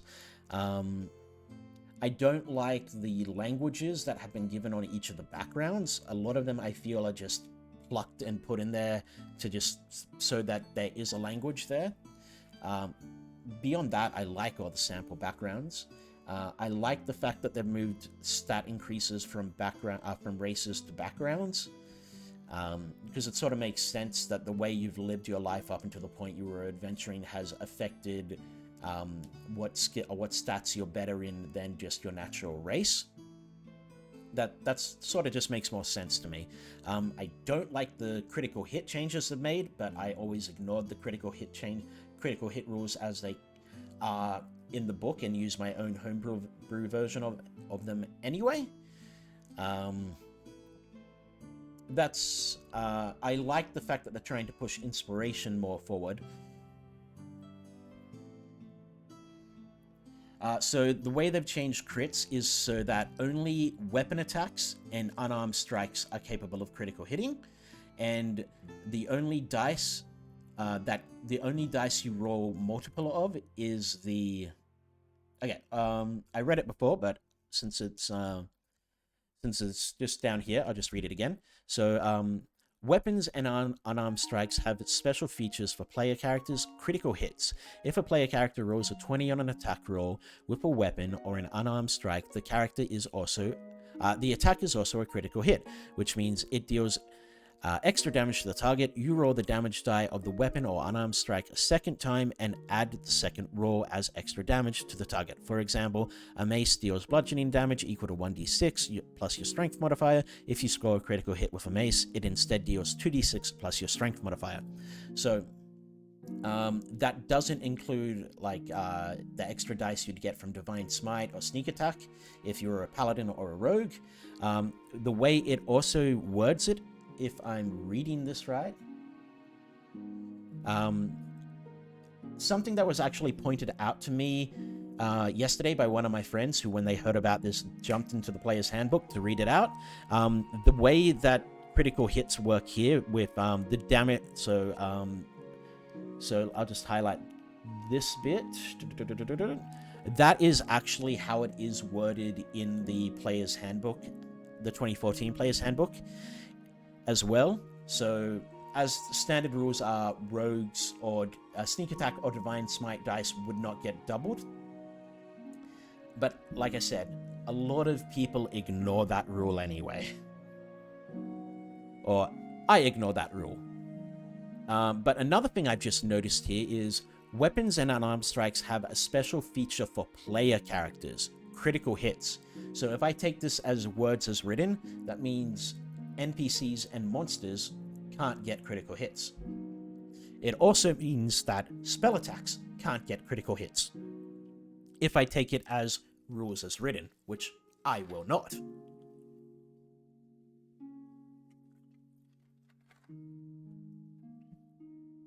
As I previously mentioned, in my games, anything that is considered an attack, whether it be a spell, a weapon, an unarmed strike, a hit from a monster, if it is considered an attack, it has the ability to critical hit. And I also run my critical hits differently. As previously mentioned, when someone critical hits in my game, it deals the maximum number that all the dice added up could roll, plus a dice roll, including things like Divine Smite and Sneak Attack.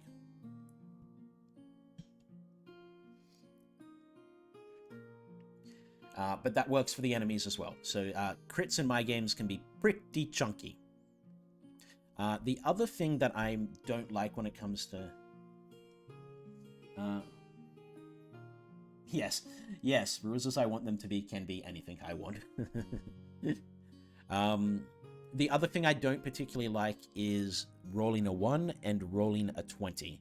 So if you roll a 1 on a d20, the d20 test automatically fails regardless of any modifiers to the roll.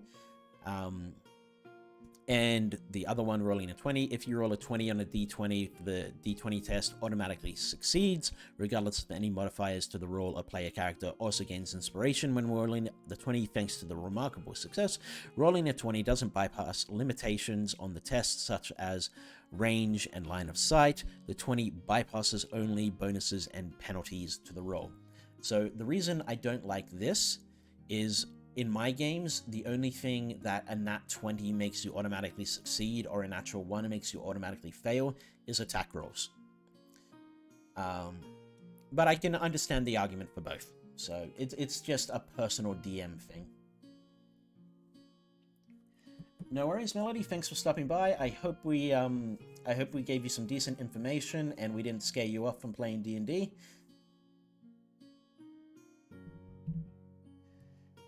I hope you have a great night or day or whatever time it is for you. They said in the video where they talk about. Sorry. They said in the video where they talk about it what it is. The case only players use weapon or unarmed strikes can crit. Yeah. Basically, I'm not a fan of that ruling. I think anything should be able to critical hit.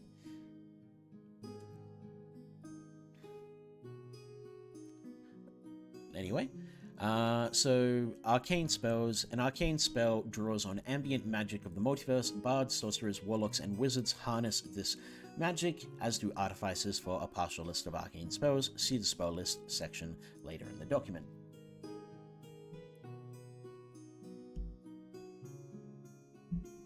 But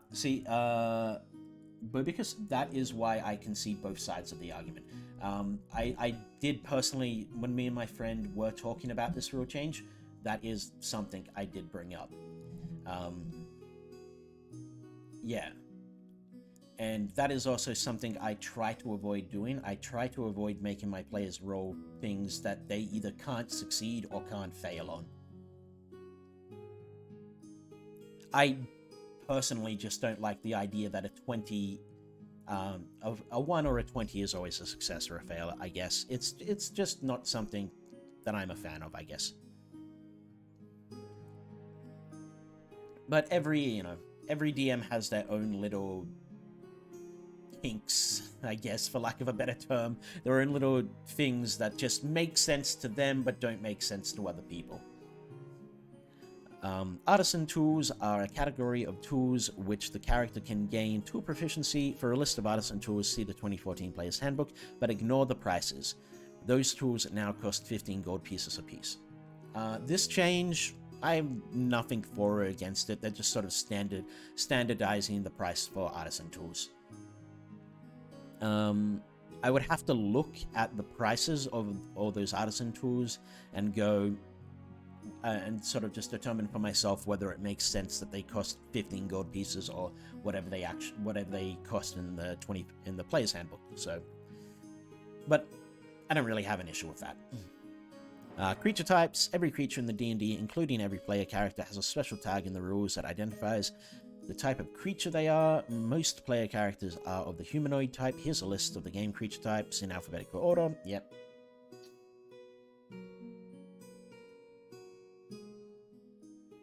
Yep. Some campaigns do that. In my experience,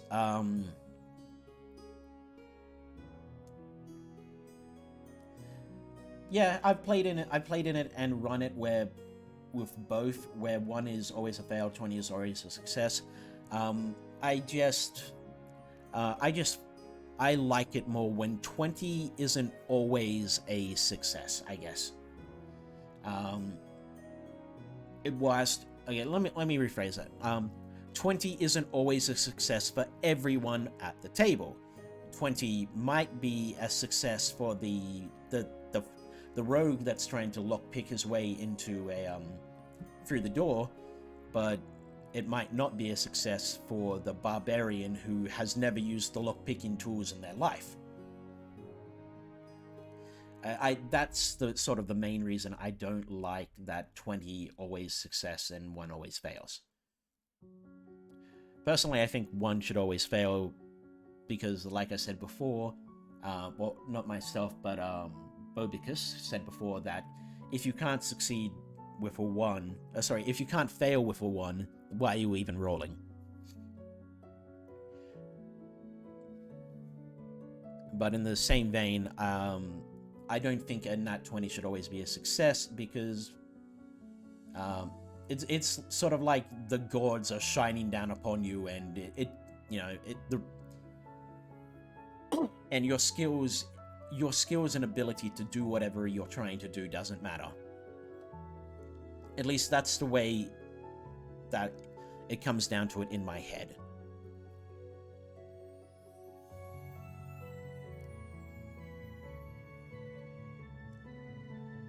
Yeah. No, I agree with you 100%. If some DMs get into the habit of going, if you're trying to do something, you have to roll for it. I try to avoid that as much as I possibly can. That I believe that not everything you try to do requires a roll. Some things you should just be able to do because you are either that skilled or because it's not a particularly complicated thing to do.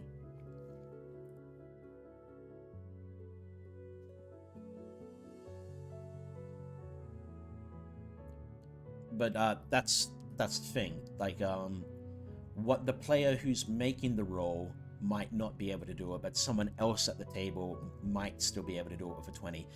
That being said, I have never actually been in a game where I've made someone have a skill check that is higher than 20. But I've never been in a game that's gone beyond level 14, so who knows? It hasn't come up for me yet where 20 has been a failure.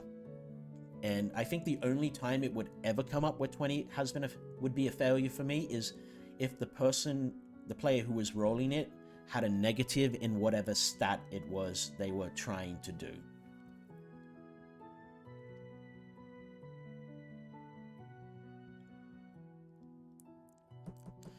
Anywho, sorry, just got a message. Okay, well, I might not be right.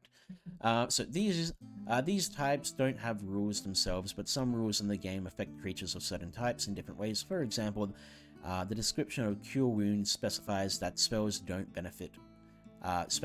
spell doesn't benefit a construct. Yep, that's all pretty much the exact same as how they work normally. We already went over D20 stuff. We already went over critical hits. Divine spells. Divine spells draw on the power of gods and the outer planes. Clerics, paladins harness this magic for a partial spell list of divine spells. See the spell list. Right. Gaming sets. Gaming sets are a category of tool with which characters can gain tool proficiency. For a list of gaming sets, see the 2014 Player's Handbook, but ignore the prices. Those sets are now cost 1 gold apiece. Again, just like artisan tools, I'd have to look through the gaming pieces to decide whether I would raise or lower the 1 gold piece cost there, but that's nothing I really have any issue with. Grappled. I did have some of my friends did have an issue with the changes they've made to grapple, and I'm not necessarily sure if I agree with them or not. It would be something I would have to actually see in the game to see how big of a change it has, and I will bring those up when they come up. So, grappled, the condition. Whilst you are grappled, you experience the following effects. Your speed becomes 0 and can't change. That's the same as grapple is now. Attacks. You have disadvantage on attack rolls against any target other than the grappler. I think grappled as it currently is you have disadvantage on all attacks.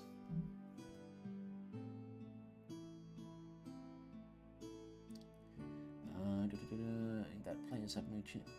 I think it's more up to the DM to not call rolls on things that the player have no chance to complete. So now if they roll that at least have a chance, even if it's small, then I have been in the game when I rolled a nat 20 and still fail. That is a fair argument. A fair argument, Simoson. And again, I don't necessarily think you're wrong to feel that way. It really comes down to just different tables being different, and you have to your DM has to be on the same page as your players. So whilst I do have my rules for nat 1s and nat 20s not being auto failure or auto success, if I brought that up to a new table I was DMing at, and at least a quarter of that table said they didn't like that, I wouldn't use it.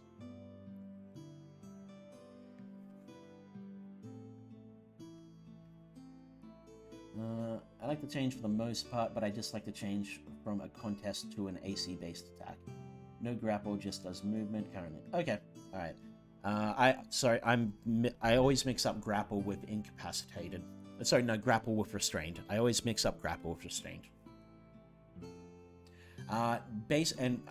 What you've said there, Bobicus, is basically the same issue my friend had with it. He did not like that they'd changed it from a contest to a check.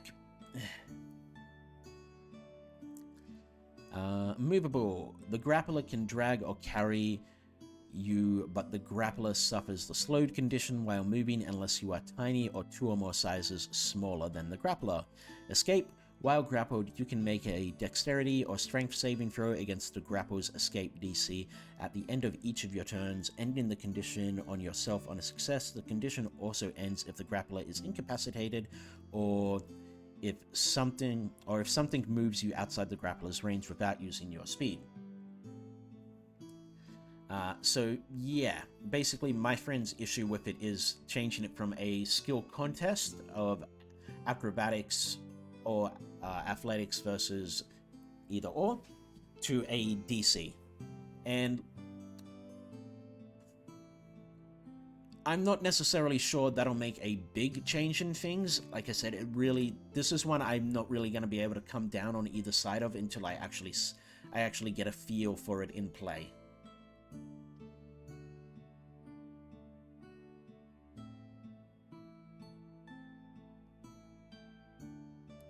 Means fighters and barbs are forced to always attack an opponent's AC rather than being able to attack something else every once in a while. Fair, that's fair. I can't really argue against that.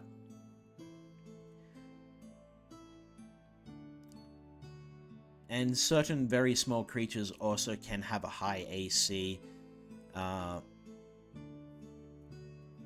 which kind of defeats the purpose of grappling the small creature. On the other hand, don't allow roll on things that don't make sense to your character. Will be able to do so, and that 20 makes you able to steal the...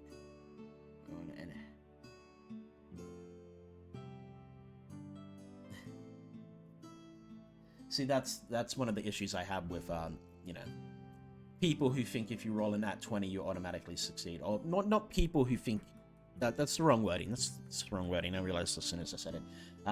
Basically, what you've got there, the example you've put there is my issue with a nat 20 always succeeds. And in my mind, a nat 20 does not allow you to do the impossible, which they do sort of, they do touch on in the new critical hit rule, in the new rolling a 20 rules, where it says right here, rolling a 20 doesn't bypass limitations on the test, such as range or line of sight, or 20 other guards watching you. The 20 bypasses only bonuses and penalties in the roll. Yeah. No, I agree with you. Like I said, I'm not trying to tell you the way you play is wrong and the way I play is right. It's just the way I do things. And I haven't had anyone tell me off for it. And if it ever does happen, I will talk to them about it. That's all I can really do. Like I said, a DM needs to have a feel for the players at the table to know which rules to implement and which rules to keep as is. Okay. Incapacitated condition. While you are incapacitated, you experience the following effects. Inactive, you can't take actions or reactions. No concentration, your concentration is broken. Speechless, you can't speak. Surprised, if you are incapacitated, when you roll initiative, you have disadvantage on the roll. Those are all pretty brutal for certain classes, particularly the spellcasters, because you can be incapacitated without being unconscious through specific monster abilities and stuff. That's true. That's true. If I was playing with a full group of new players, I would not have my rule of. I would use the rules that have come up with here for rolling a 1 or rolling a 20. And then as they get more experience with the game, I would, ask them if using my rules for rolling a 1 or a 20 is something they want to implement, and then, any other rules I come up with or actively use. Anyway, inspiration, we already read inspiration before, but it's we'll just quickly go over it again. Inspiration can be used for a d20 test, which are skill checks, attack rolls, saving throws. The DM can grant you it for doing something heroic or amusing, or you can get it through other means, like if you're a human and you get one for a long rest, or if you have the musician feat, you can give out inspiration points to as many players as you have proficiency bonus whenever you take a short or long rest. Players can only have one at a time. If you would gain a second one whilst you already have one, you can give it to another player in your group who lacks one, and you lose your inspiration whenever you take a long rest. Long rest is a period of extended downtime, at least 8 hours, during which the creature sleeps for at least 6 hours and performs no more than 2 hours of light activities such as reading, talking, eating, or standing watch. Different DMs will have long rests work in different ways, usually depending on the size of the table. Me, for example, if I have a table of 3 people, I will let people get away with a long rest still being 8 hours, but you have to spend 4 hours. But you can spend 4 hours doing light activities such as standing watch. And of course, there are also some races that get around this, like elves, who only need to rest for 4 hours, or Warforged, which similar to elves don't rest, but go into a sort of like a sleep mode, for lack of a better term. They're still cognizant of what's going on around them, but they can't really move or stuff. The benefits of a rest. At the end of a long rest, a creature regains all lost hit points. The creature also regains spent hit dice, up to half of the creature's total number of them, rounded down, a minimum of 1 die. A creature can't benefit from more than 1 long rest in a 24-hour period, and a creature must have at least 1 hit point at the start of the rest to gain the benefit. It does not specify that you regain spell slots in a long rest. You better do that somewhere else, or people might have a problem with that.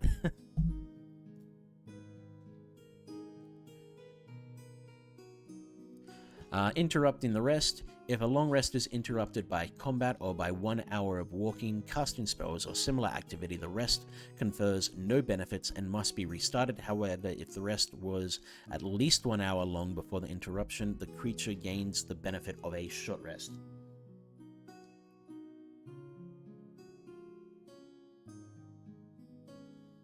Alright, I have a bit more time than I thought I did. The interrupting a short rest, if a long rest is interrupted by combat or by 1 hour of walking, casting spells, or similar. Okay, I like that they brought in rules for interrupting a short rest, because I don't think there were any before. If there are, I haven't seen them. I do admit I haven't read the entire Dungeon Master's Guide.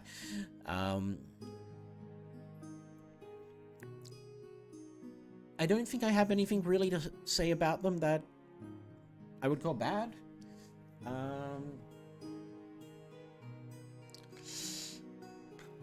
I know for a fact certain DMs wouldn't have them restart their long rest, though. Okay. Musical instruments. Musical instruments are a category of tools, blah, blah, blah. Same as the artisan tools and gaming sets. You can find them in the 2014 Player's Handbook, but ignore the prices. Those instruments now cost 20 gold pieces apiece. And just like the other ones, I would have to look through the Player's Handbook to decide whether I think the 20 gold pieces is an appropriate price or not. Primal spells. A primal spell draws on the forces of nature and inner planes. Druids and rangers harness the magic. For a partial list of the primal spells, see the spell list section below. Slowed condition. While you are slowed, you experience the following effects. Limited movement. You must spend 1 extra foot of movement for every foot you move using your speed. Attacks affected. Attack rolls against you have advantage. Dexterity saves affected. You have disadvantage on dexterity saving throws. So slowed is kind of like super difficult terrain. Because difficult terrain, to my knowledge, just makes it so you must spend 1 extra foot of movement for every foot of movement you move using your speed. But the added effects of giving enemies advantage on attacks against you, and you have disadvantage on dexterity saves,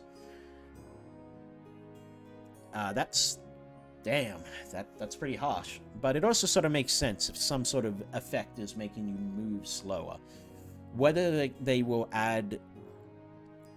make it so that difficult terrain gives you the slowed condition or not, that could make slowed very powerful, but it could also make difficult terrain a pretty important aspect of combat encounters.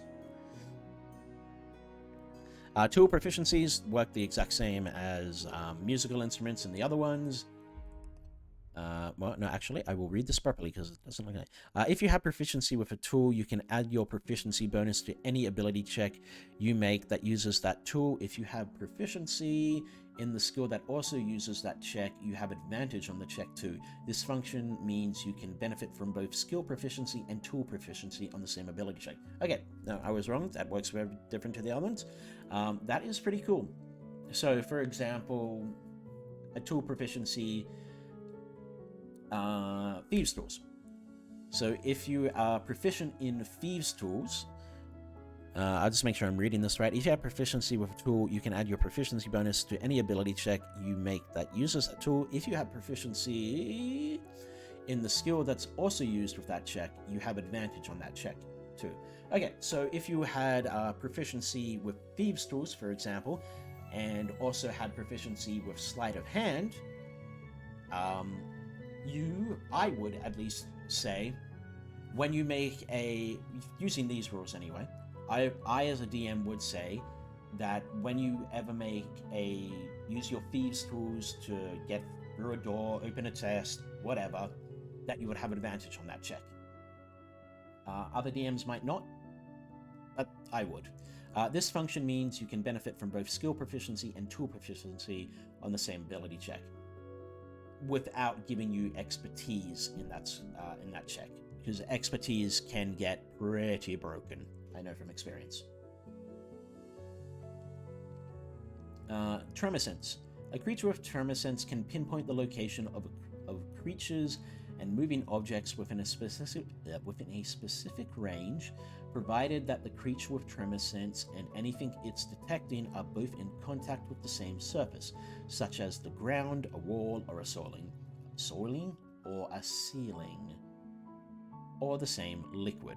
Tremor sense can't detect creatures or objects in the air, and tremor sense doesn't count as a form of sight. I think that's the exact same way that tremor sense is supposed to work, but I think the wording has been improved to make it a bit clearer about how tremor sense works. Also, specifying that tremor sense is not a form of sight is also a very important distinction, because it means that if you have tremor sense, you can essentially have your eyes closed and see people coming towards you, which could be very useful if you're dealing with things like basilisks and gorgons and other things that have negative effects to you if you're fighting them whilst you can see them.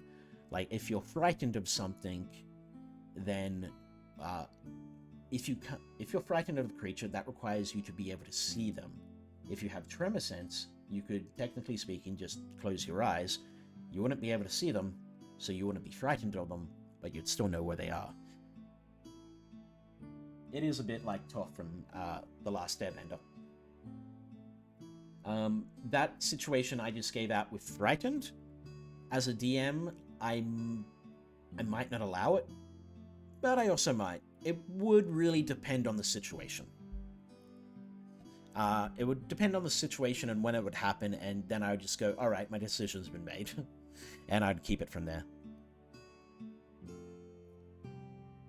Right, so unarmed strike. An unarmed strike is a melee attack that involves using your body to damage, grapple, or shove targets within your reach. Your bonus to hit with an unarmed strike equals your strength modifier plus your proficiency bonus. On a hit, your unarmed strike causes one of the following effects of your choice. Damage, the target takes bludgeoning damage equal to 1 plus your strength modifier. That's how unarmed strikes already worked. Grapple, the target is grappled and the grapple's escape DC equals 8 plus your strength modifier plus your proficiency bonus. This grapple is possible only if the target is no more than one size larger than you and if you have a hand 3 to grapple the target.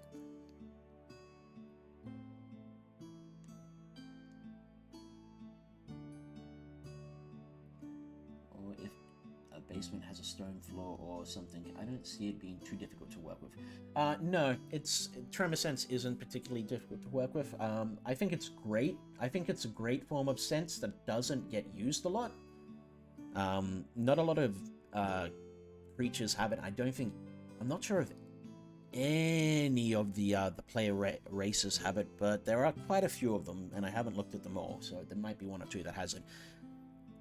Yeah, I think it's a great skill or great form of sense that doesn't get utilized enough. So going back to grapple. So, on a hit, your unarmed strike causes one of the following effects of your choice. Okay, so, yeah, so, if you were to, the way, yeah.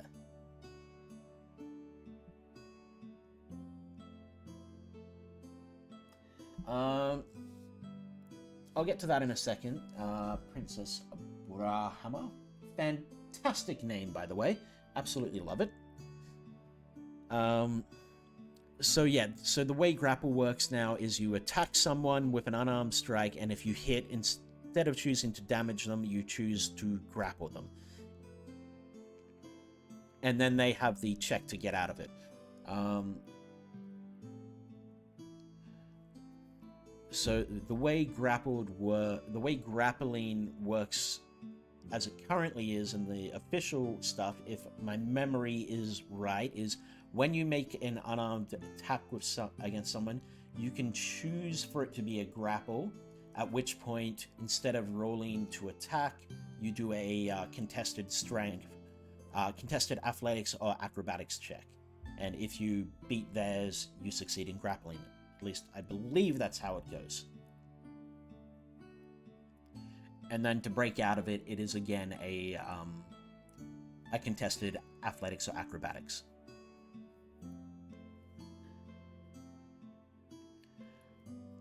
Again, I myself don't use grappled that much, at least not as a player. I have more experience using it as a DM with creatures that grapple, and when creatures grapple, it's usually part of an attack they're doing. It's not a contest that you're doing against them. It just automatically happens.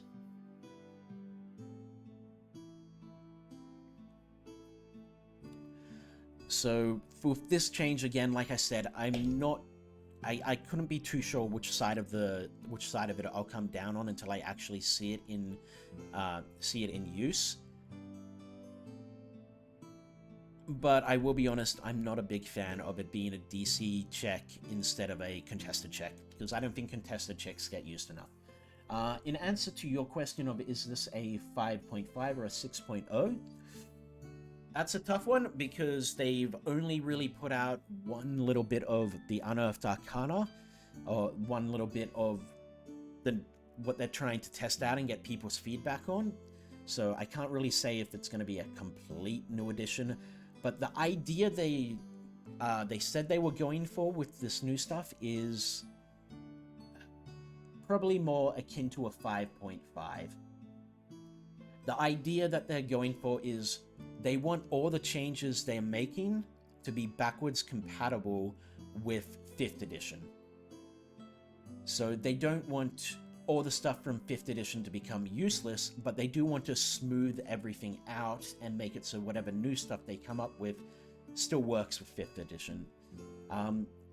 It's it sounded, at least what they were trying to do with this is make it so they won't have to make another edition for a very long time, but they will always be able to tweak and twist this new thing to fit with people's idea of what Dungeons and Dragons is, and still allow old players to use what they're comfortable with.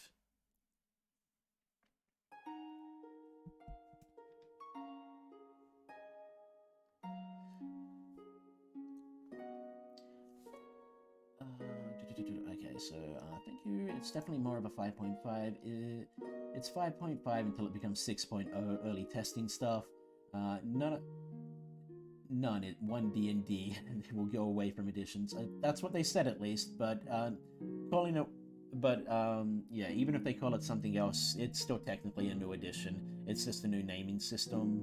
I kind of agree with that statement. So this will be D&D with no edition, but will work alongside your 5e stuff, but it's not 5e anymore. That's sort of what they're going for, Simoson. That's a fairly good explanation, or shorthand explanation of what they were saying in the video. My kind of hope is that it doesn't make it too complicated for beginners. The real benefit of 5e to tabletop gaming as a whole has been an introduction to low intermediate system to get people into the hobby. I think it's meant to be a mix between one-size-fits-all and start a platform that enables changes and updates over time.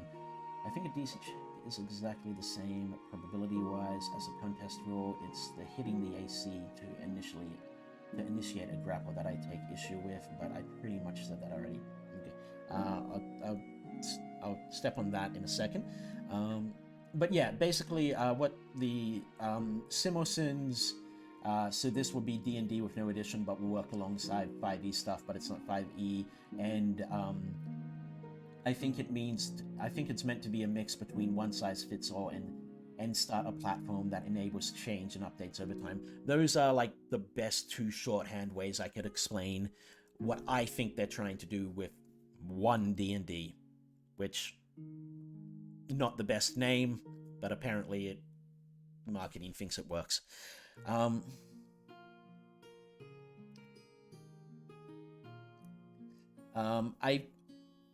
I don't think they're trying to make it overly complicated. Princess, or Brahama, whichever of the two you prefer to be called. I'm going to stick with Brahama, because calling you Princess kind of... I don't think that's appropriate. Yeah, I think that they're trying to keep it so that it's still fairly friendly to new people and still easily changed for long-time players who want that extra complication or want those extra things added in to make it more what they like. Yeah, I can't really disagree with that the UA feels more like training wheels. Because I personally don't like specifically about initiative and D20 tests, but it is what it is. The D20 test sort of feels just like a blanket name they've come up with for ability checks, saving throws, and attack rolls, so that when something uses all three of them, or something that can affect all three of them, like inspiration or bardic inspiration, or I can't think of anything else right now, they can just say D20 test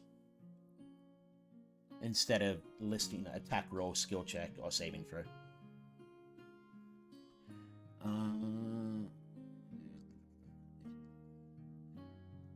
I think as for what you were saying, Bobicus, now that I've actually read it, I kind of agree with you. Again, I think that also comes down to the fact that I like ability contests. I don't feel they get used enough. But on the... I don't know, I just like them.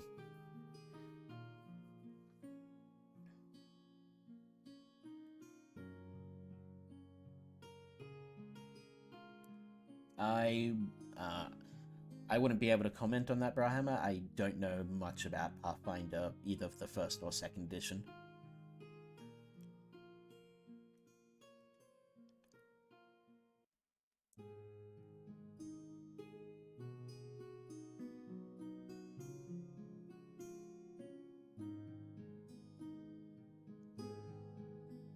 That is that I have a very similar thought process on that as well, Arctic. So, yeah, I definitely agree with you on that.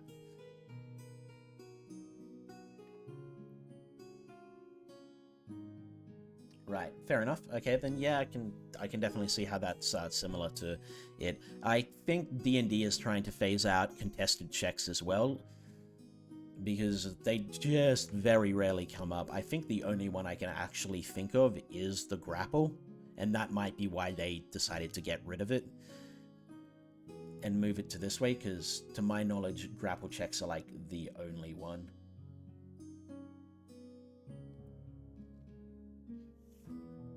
Anyway, with unarmed strikes, you can also shove someone when you hit them. So that is, you either push the target 5 feet away or knock the target prone. This shove is possible only if the target is no more than one size larger than you. Okay, all right, that is a very... That has the potential to be... that makes unarmed strikes have the potential to be very powerful after level 5 for fighters, paladins, rangers, barbarians, anyone who gets multiple attacks, basically. So if you use your first attack to shove them, to use an unarmed strike to shove them and hit, and decide to knock them prone, you can use your second attack to give yourself advantage. May not always be the best for damage, but it may not be the best for potential damage, but it could give it consistent damage, which is sometimes better. So that could be very useful.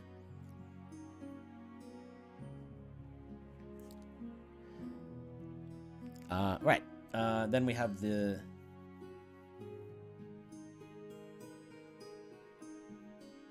Alright, I already looked at it before, but let's just scroll up to the Tavern Brawler. Feet. Tavern Brawler! Accustomed to the brawling, you gain the following benefits. Enhanced unarmed strikes. Your unarmed strikes deal 1d4 plus your strength instead of 1 plus your strength. Damage rerolls. Whenever you roll a 1 on your unarmed strike attacks, you can reroll that, and you must use the new one. When you hit... And then we have the unarmed... the Tavern Brawler shove. When you hit a creature with an unarmed strike as part of the attack action on your turn, you can deal damage to the target and also push it 5 feet away. You can use this benefit only once per turn. So you can make it so that your shove also deals a little bit of damage. And furniture as weapon, you can use small and medium furniture as a great club, and tiny furniture as a club.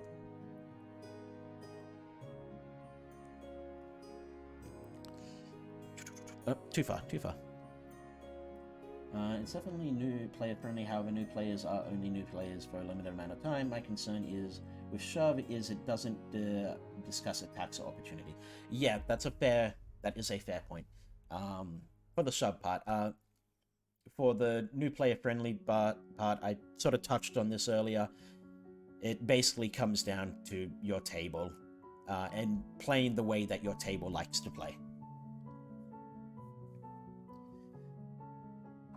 So, yes, not having,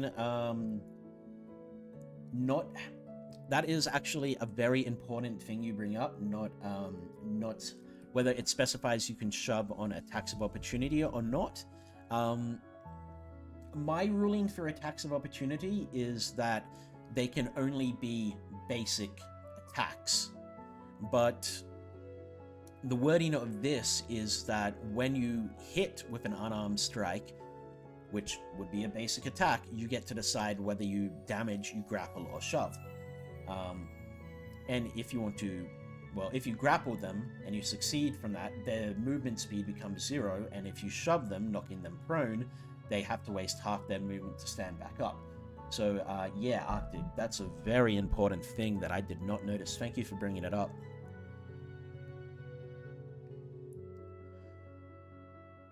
Yeah, that's definitely something I'm going to make a note of for when the survey comes out.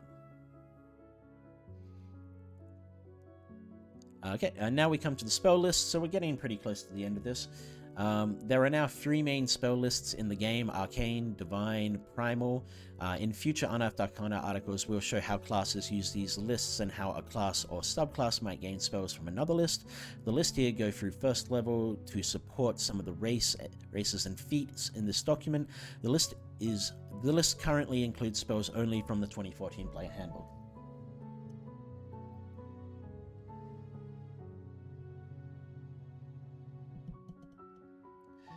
Now, the issue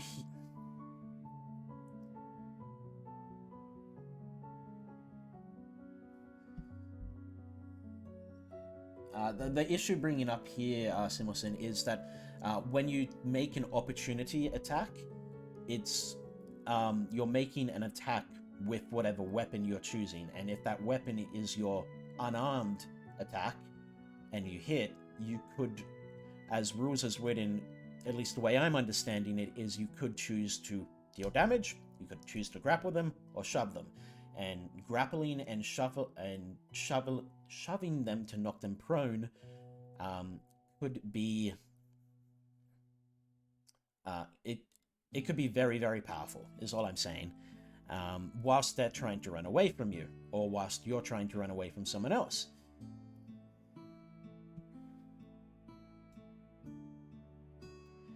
Right, okay, on that note, Arctive, there is a line about that, at least I think there is a line about that in Attacks of Opportunity.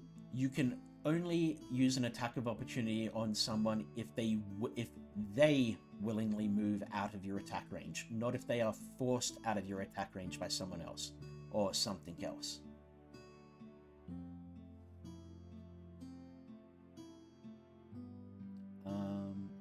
I will.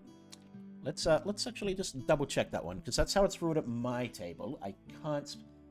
That may be a homebrew that we came up with. Attack of Opportunity 5e.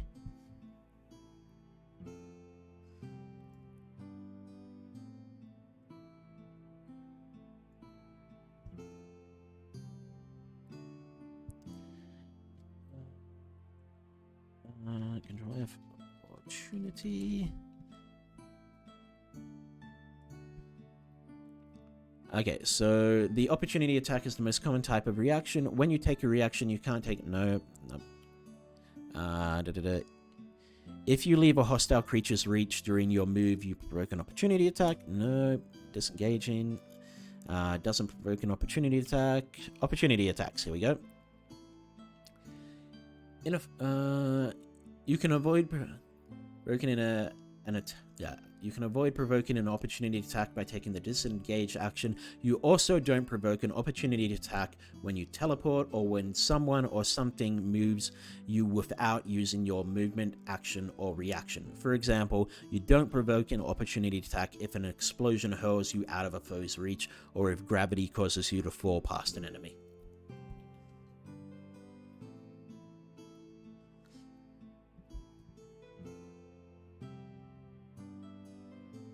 Right.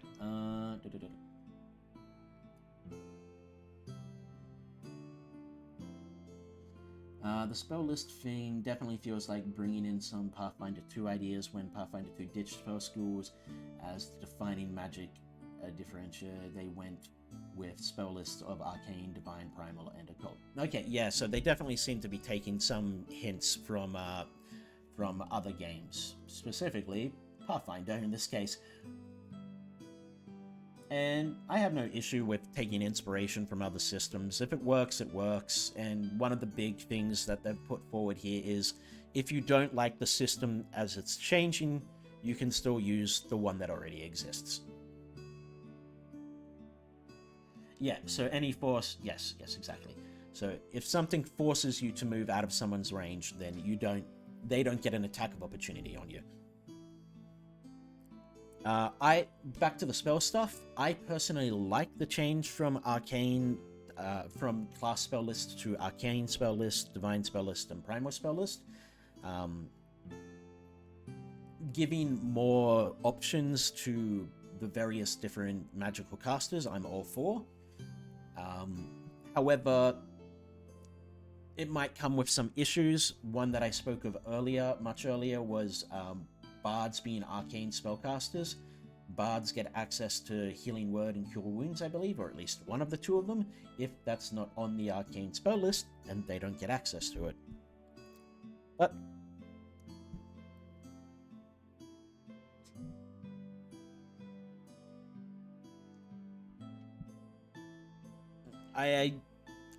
so I would consider teleport anything that has the word teleport in the spell list, like Thunder Step, Misty Step, Teleport, things like that.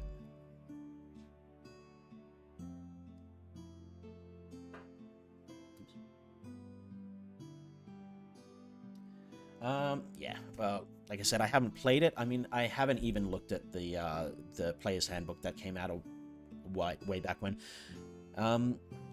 It's not to say I'm not interested. I think it's definitely worth me giving a try.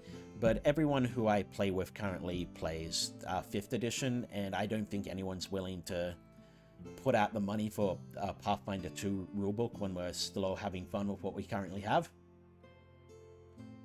But who knows? Maybe I'll get a chance to try sometime soon.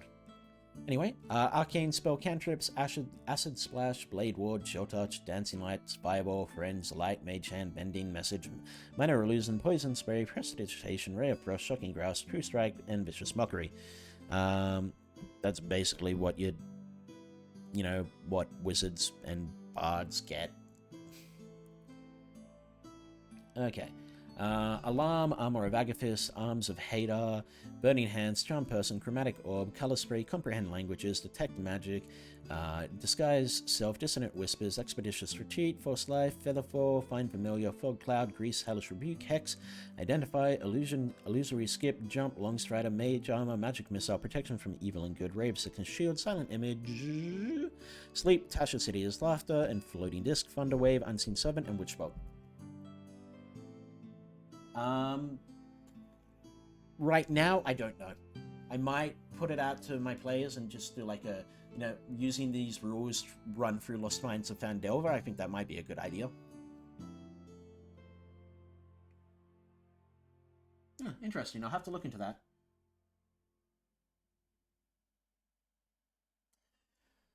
Well, the only spells here are from the Standard Player's Handbook. It's, so nothing new in that way. But like I said, my issue with this really comes in the fact that bards, which come under the arcane spells, no longer, at least as with this stuff anyway, don't have the access to Healing Word or Cure Wounds, which I believe they have access to one of those two spells in the Player's Handbook. But they did specify that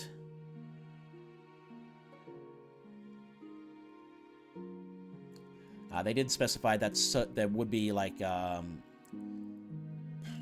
this stuff. We'll show how classes use their lists and how a class or subclass might gain spells from another list. So it's possible that bards would gain some divine spells. I also agree, Arctic, that the spell lists they do make sense. I think the divine spell cantrip list is pretty small, but they still make sense. Guidance, Light, Resistance, Sacred Flame, Spare the Dying, Thaumaturgy.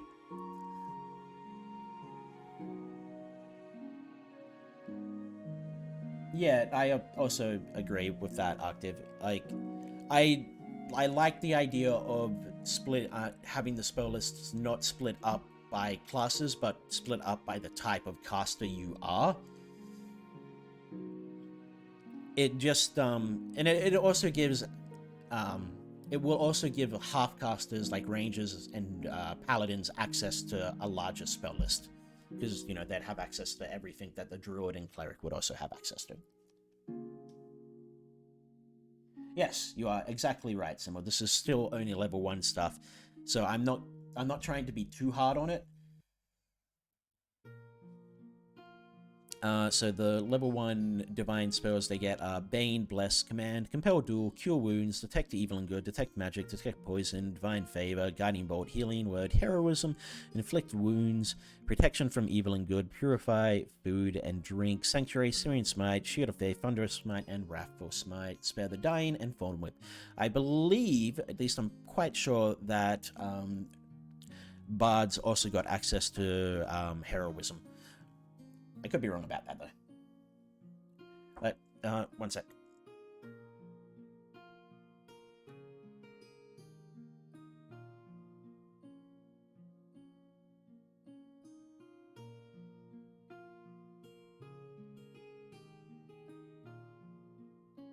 Sorry, my brother came in, just wanted to ask me about dinner.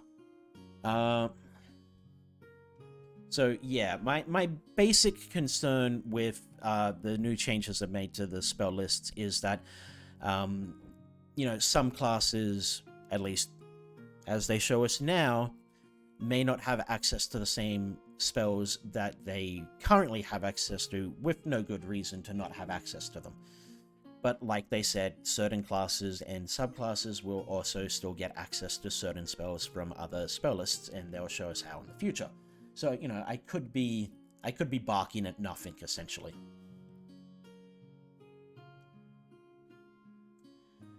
It works pretty elegant in practice. The real trick that emerges in systems that did this is making sure that each spell list has specific things that it was good at / bad at, and sticking to that so they don't all end up being carbon copies of each other. Yeah, that's a very good point. Because if they're all the same, what's the point of having them in the first place? And this list only has spells we have in 5e that make... Yeah. Both of you are exactly right on that.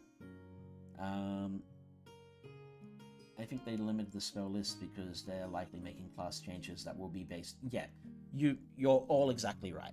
So yes, it is entirely possible that I am barking at nothing, and I kind of think I am barking at nothing, or jumping at shadows would be a better term. Because eventually they're going to start showing off classes and other stuff, and this packet that they put out is primarily to show off the changes they plan to make to races, backgrounds, and feats, I believe. Or, no, primarily to the changes that they want to make to races and backgrounds, with a hint of the changes they're making towards feats and spells. Primal spells, you get Druidcraft, Guidance, Mending, Message, Poison Spray, Produce Flame, Resistance, and Shillelagh. Spare the Dying and Thorn Whip. No, wait. I read those for...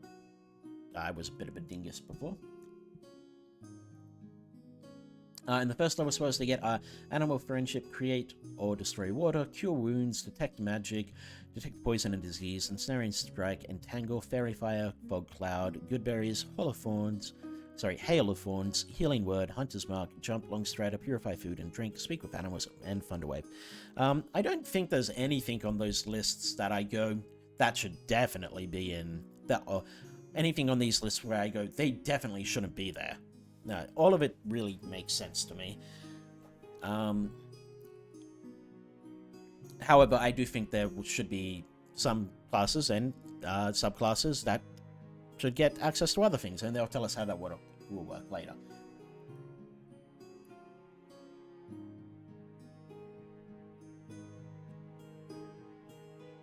They might have figured that would be a little too...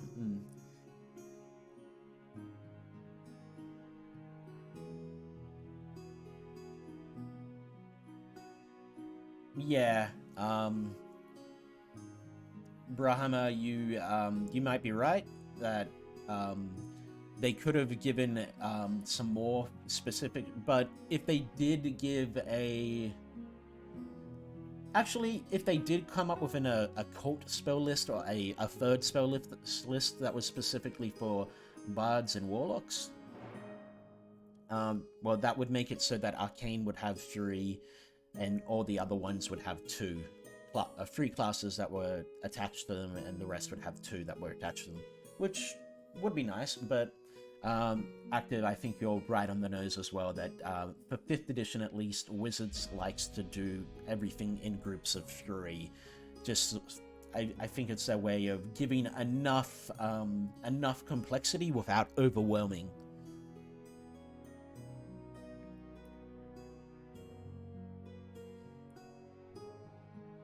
I like the feat change, so now we can have powerful feats without it breaking the game, because players to get it at too low a level of play.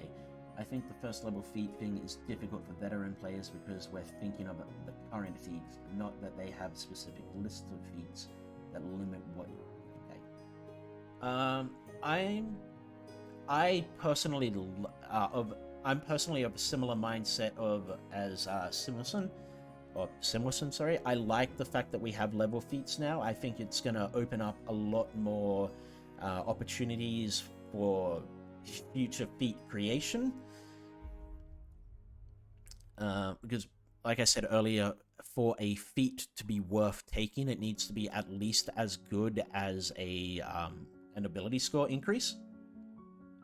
And as things are now, not every feat is as good as an ability score increase. Some of them just are not worth taking. I also think with leveled feats, like Simerson said, they could now set it up so that certain very powerful feats can't be taken until later levels.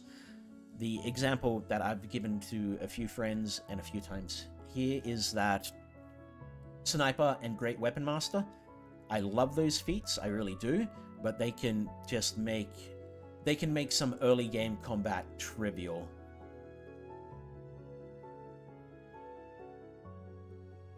Yes, many feats are useless. Quite a few of them are not worth taking.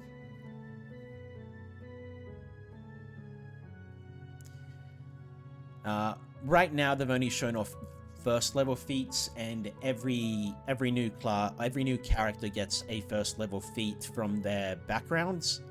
So, like Urchin here, if you're an Urchin, you get the lucky feat. However, there is the stipulation at the top of this where nope, still going. That you can customize. If you decide to customize a pre-made background, you can choose any feature in that background and replace them with the feature below of the same name. For example, if you want to change the background language feature, you can replace that feature with a language feature below. So, for example, if you don't like the feat you start with, you can change it to another one.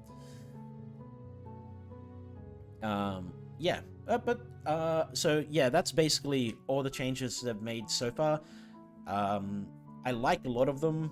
There's a few of them I don't like, and there's still a few that a lot of them that I can't really say work or don't work until I've fully playtested them. I might pull some of my players together and go, alright, we're going to use this, what they put out, and only this, what they put out, and we're going to run a few sessions in Lost Mines of Phandelver, and just, see how things go. See what works and see what doesn't.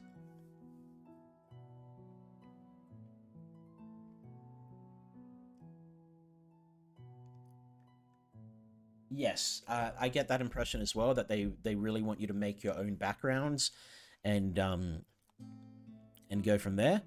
And after reading through all the sample backgrounds, I feel that as well. Because all of the sample backgrounds give a pretty good example of what the background should be, or what they want the background to be. Basically, you get a +2 in one stat, a +1 in another stat. You get two skill proficiencies, a tool proficiency, a language, and a feat. And then you also get the common language and a third common language of your choice. The common language is being basically the race languages of Common Sign Language, Dwarvish, Elvish, Giant, Gnomish, Goblinoid, Halfling, and Orc. So yeah, I like a lot of the changes they've made. I want to test out a lot of the changes they've made. I just want to jump into it and see how it goes.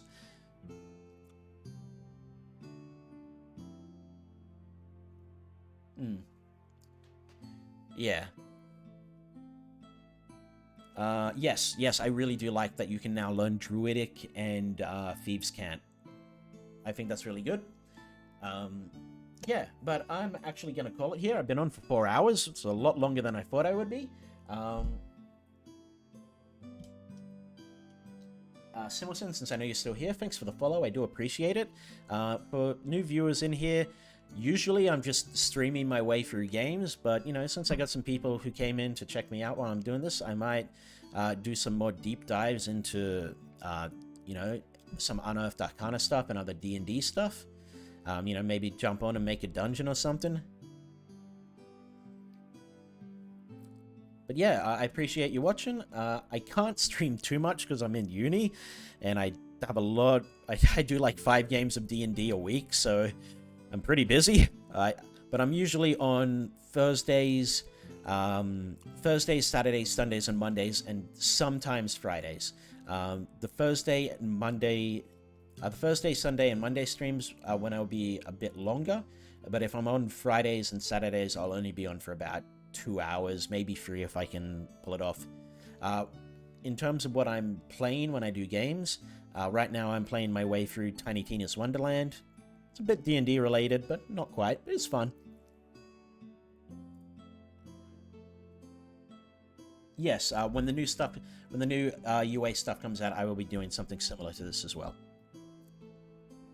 But anyway, once again, thank you for watching, and if you stop by again, I'll catch you then. Ciao for now.